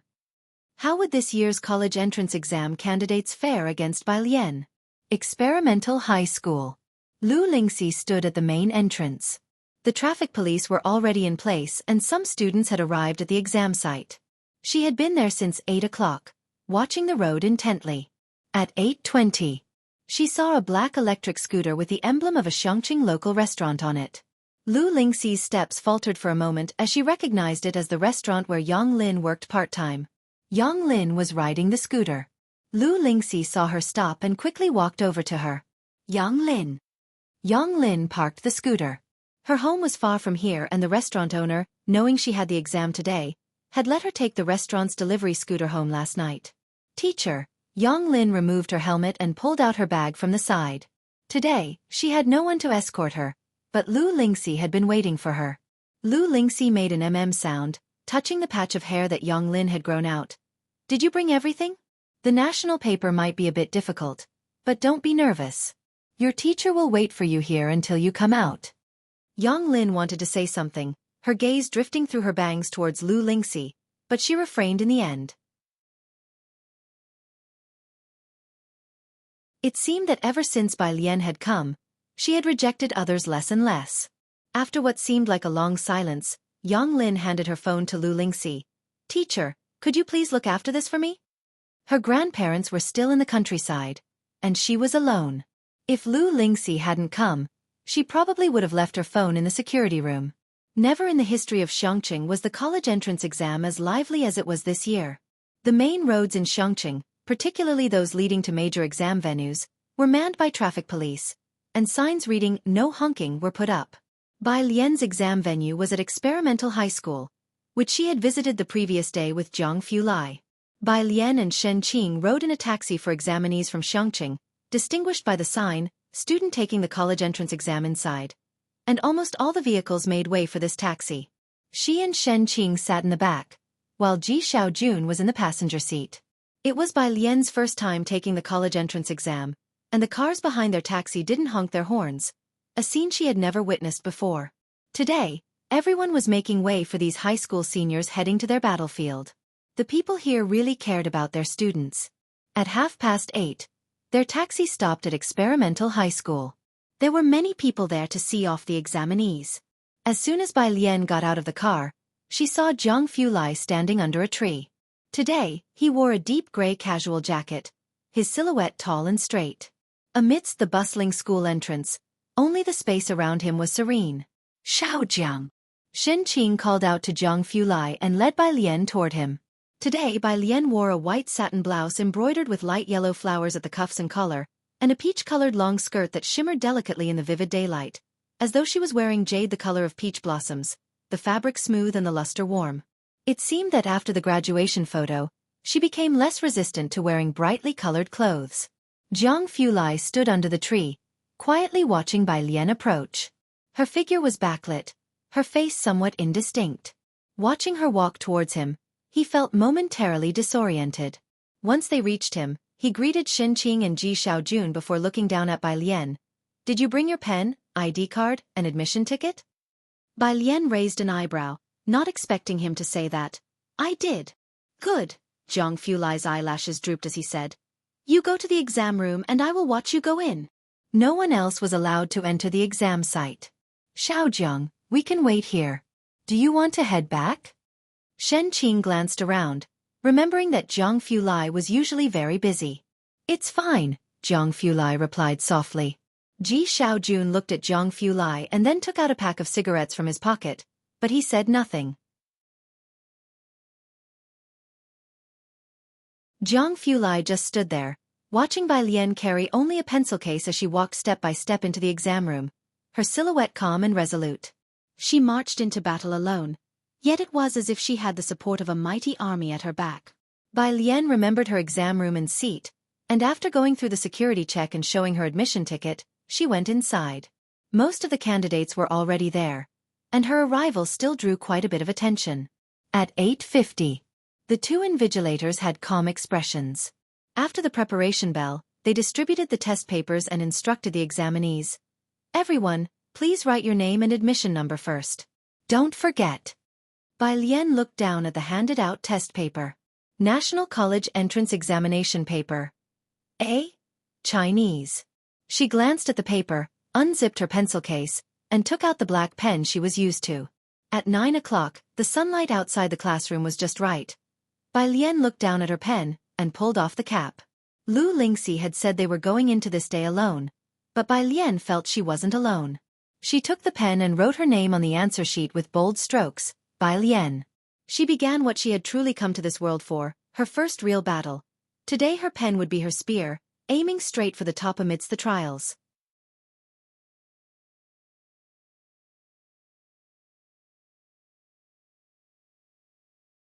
Chapter 515, 206 The Insurmountable College Entrance Examination, First Update, _1.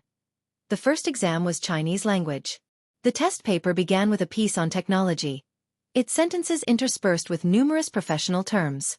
Bai Lian glanced over the test and estimated its difficulty, feeling a bit worried for Wang Qi. As she pondered, she began writing down answers on her test paper. The proctor made a round and paused for a few seconds next to Bai Lian. Since the Guangha style lacked uniqueness and was not accepted into the Calligraphy Association, fewer people studied it. Guangha style emphasizes brushwork and endurance, as well as layout. Bai Lian's Guangha calligraphy, infused with the techniques of the Liang style, was considered excellent wherever it was placed. They had never seen such neat and pretty test papers. Proctors during the national examination are not allowed to stand beside a student for too long, to avoid pressuring the examinees, or else the proctor would have liked to take another look at that test paper. Time slowly passed. Having completed the previous questions, Bai Lian finally turned to the essay. The proctor at the lectern had been keeping an eye on this girl whose writing was very pretty. Seeing her flipping through the test paper for a long time without writing, he couldn't help but be surprised. Was the national exam hard by default? But he had seen that student writing smoothly all along, so why was she stuck on the essay? Was this year's essay particularly difficult? He wondered. At 11:30, the bell rang, and the proctor instructed all students to put down their pens and stop working on the test. Two teachers began collecting answer sheets, starting from both ends of the classroom. When they reached Bai Lian, the proctor saw the girl pressing down on the test paper with her left hand, tapping her fingertips on the desk intermittently, while supporting her chin with her right hand, her long eyelashes casting shadows, seemingly looking at the test paper, yet possibly lost in thought. Student, it's time to hand in your answer sheet, the proctor reminded. Bai Lian finally snapped back to reality, pulling out her answer sheet from under the test paper and handing it to the teacher.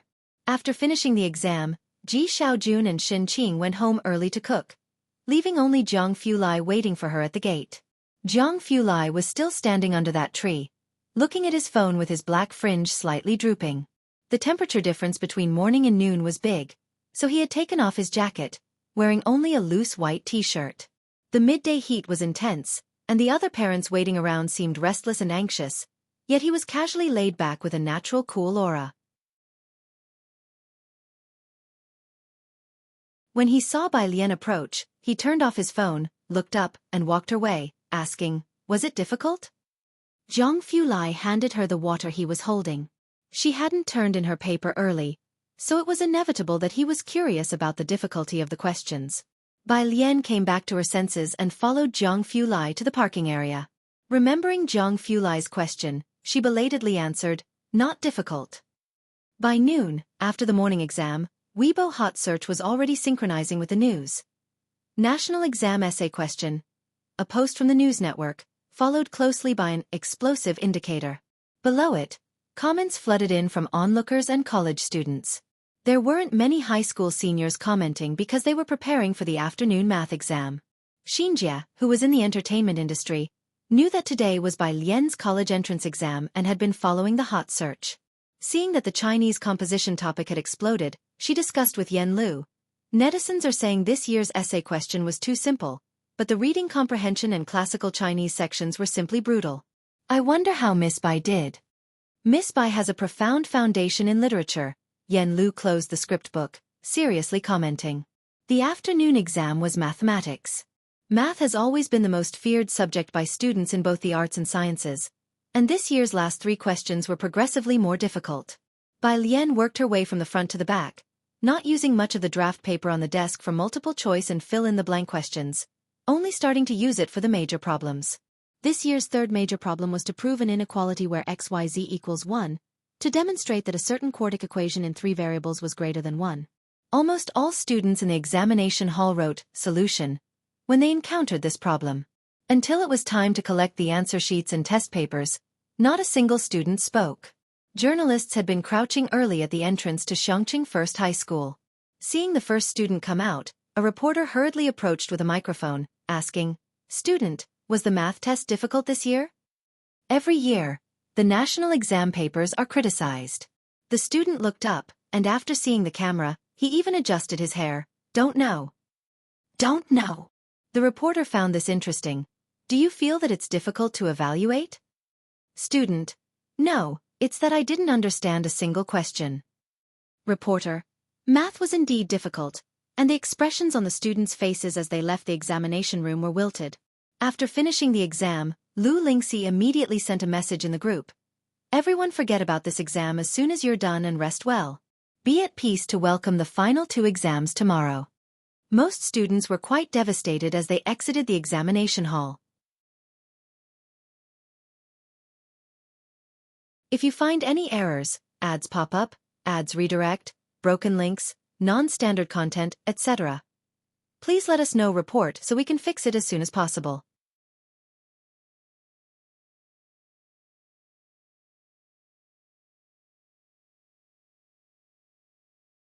Chapter 516, 206 Difficult to Surpass College Entrance Examination, First Update.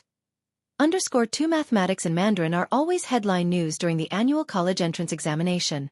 After the math exam, National College Entrance Mathematics exam quickly topped the trending searches, and the high school seniors who had held in their anxiety all day finally let loose, venting about the difficulty of the math exam. Top comment: frowny face. I've competed in math contests, but I only managed to draw an auxiliary line on the penultimate problem. Smile. Netizens clicked in and indeed saw the provincial team medal that this student had boasted about last year. They were somewhat surprised. It was one thing for the average person to find it difficult, but why was it hard even for a prodigy who made it into the provincial team? In the afternoon, Xin Qing and Ji Xiaojun both waited for Bai Lian at the school gate. Seeing the collapsed state of a group of students, they didn't dare to ask Bai Lian a single question. Jianghu Lai stood beside Bai Lian, looking down and about to ask how Bai Lian did on the math test. Shen Qing cleared her throat lightly. "Xiaojiang, come have dinner with us tonight." She interrupted Jianghu Lai. Jianghu Lai just glanced at Bai Lian and didn't ask any more questions. The group returned to Ji Heng's courtyard, where Ji Heng was playing Go with Jiang He.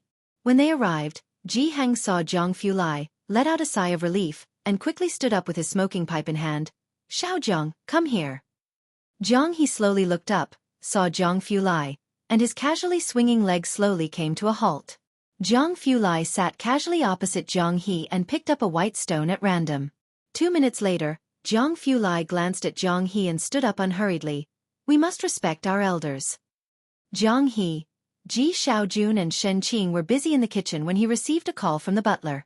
On the other end of the phone, The butler was standing in the courtyard.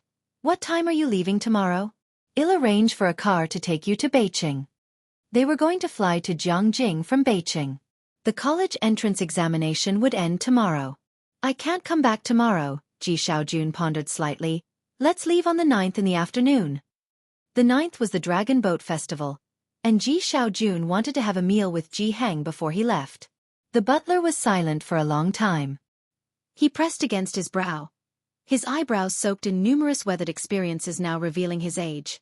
"That's fine. How did your niece do on the exam?" "I don't know." Ji Xiaojun rinsed vegetables with one hand, his voice lightening a bit. "We heard the math problems were too difficult, so we didn't ask her about it." The butler was merely making a polite inquiry, and he was not surprised to hear Ji Xiaojun respond in that way. "If possible, I still hope you can return before the Dragon Boat Festival." The following day, the last two exams. Comprehensive Science and English.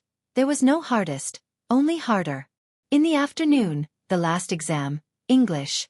In the examination room, after Bai Lian finished writing the last word of her English essay, after double-checking the questions, and after confirming her multiple-choice answers on the answer sheet were correct, she just looked at the black pen in her hand.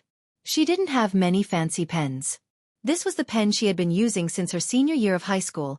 The refill changed countless times. Its black casing had already lost its shine. Bai Lian set aside her answer sheet and capped her pen.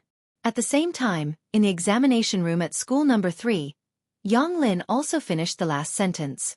She drew a period at the end of her essay, and as the sunlight from outside fell on her exam paper, Yang Lin appeared somewhat dazed.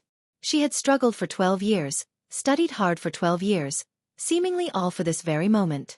5 o'clock. The bell rang, symbolizing the end of the most important exam of the senior students' lives. But their journey in life was only just beginning. After handing in her exam paper and answer sheet, Bai Lian followed the flow of people out. It was earlier than the usual end of class, and the sunlight was slightly glaring. Bai Lian carried her pencil case lazily through the crowd. Under the tree at the school gate, Jianghu Lai wore a loose short-sleeve shirt and stood casually under the tree, looking somewhat relaxed.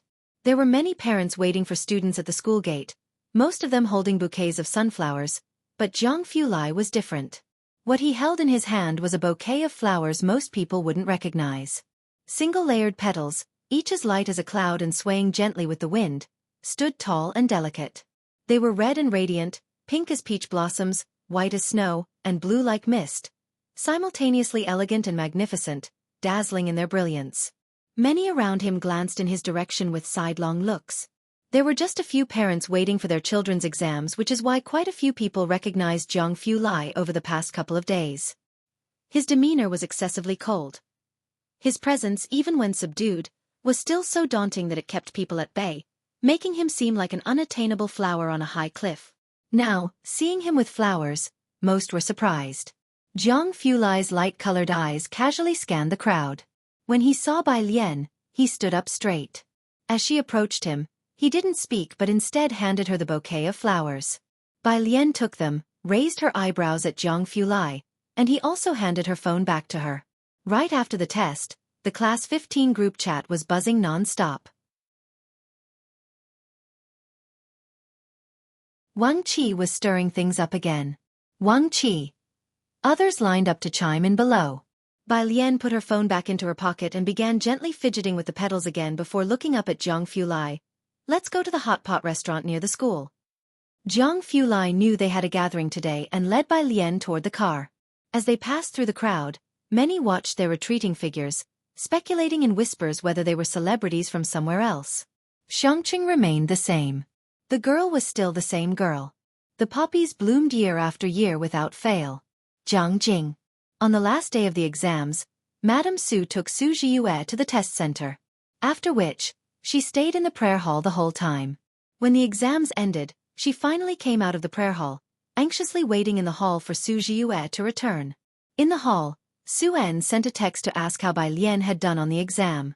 Since she hadn't replied, he worried the child might not have done well. Seeing Madame Su frequently stand up to look towards the main door, he said, "Mom, don't worry. Sit down and wait patiently. The exams are over." How could Madame Su not be anxious? She sat back down and asked the people in the hall, "Do you think Jiue did well this time?" "Of course," nodded Ji Mulan, who always had great faith in Su Jiue. "Jiue is the smartest child I've ever met." The butler even laughed. "Just get ready to celebrate being the top scholar's grandmother." The old lady felt reassured. It was at this moment that a car horn sounded outside. The driver had come to pick up Su Jiue. Madame Su quickly got up, leaning on her cane, and as soon as Su Jiue got out of the car, she went over to ask, "Jiue, how did it go? What do you estimate your score to be?" A student prodigy like Su Jiue usually had a good idea of their score right after the test. This time, however, Su Jiue shook her head. "I'm not sure." Su Wanyao, who was looking at his phone, was surprised. Was this year's college entrance exam that difficult? Was it so hard that even Su Jiue couldn't be sure? "Extremely difficult," said Su Jiue with her glasses on, speaking politely. "The last problem in both math and physics were types I had never seen before. On my way back, I asked Liang Dog, and he was uncertain too." Su Jiue and Liang Wuyu were both considered geniuses in Su Wenyo's eyes, especially Liang Wuyu, who had been participating in various competitions since middle school, finished high school curriculum in his freshman year, and by his senior year, he was studying in a laboratory with a mentor. One could say his knowledge had surpassed 99.9% of senior students. Even Liang Wuyu was unsure. How difficult were the questions this year? That hard. Su Wanyao clenched his phone, standing up, surprised. What happened? The difficulty level of the college entrance exam was usually similar each year, unless there was an exception.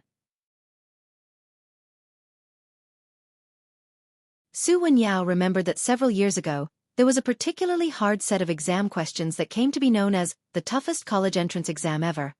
And to this day, no other exams had surpassed its difficulty. But this year, what happened? If you find any errors, ads pop up, ads redirect, broken links, non-standard content, etc., please let us know. Report so we can fix it as soon as possible.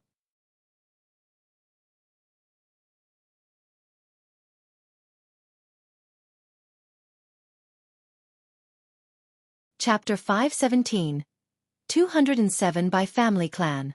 Return to Beijing, second watch. Under one as they were talking, Su En glanced at his phone, which lay in his hands. On the screen was the WeChat interface. He had sent several messages to Bai Lian, asking about her Gaokao and when she would be coming to Jianghu. But she hadn't replied the whole time. Listening to Su Wanyao and Su Ziyu's conversation, he opened Bai Lian's profile picture and then sent another message. "Su En, even Jiue and others say this Gaokao was tough. Don't dwell on it if you've passed.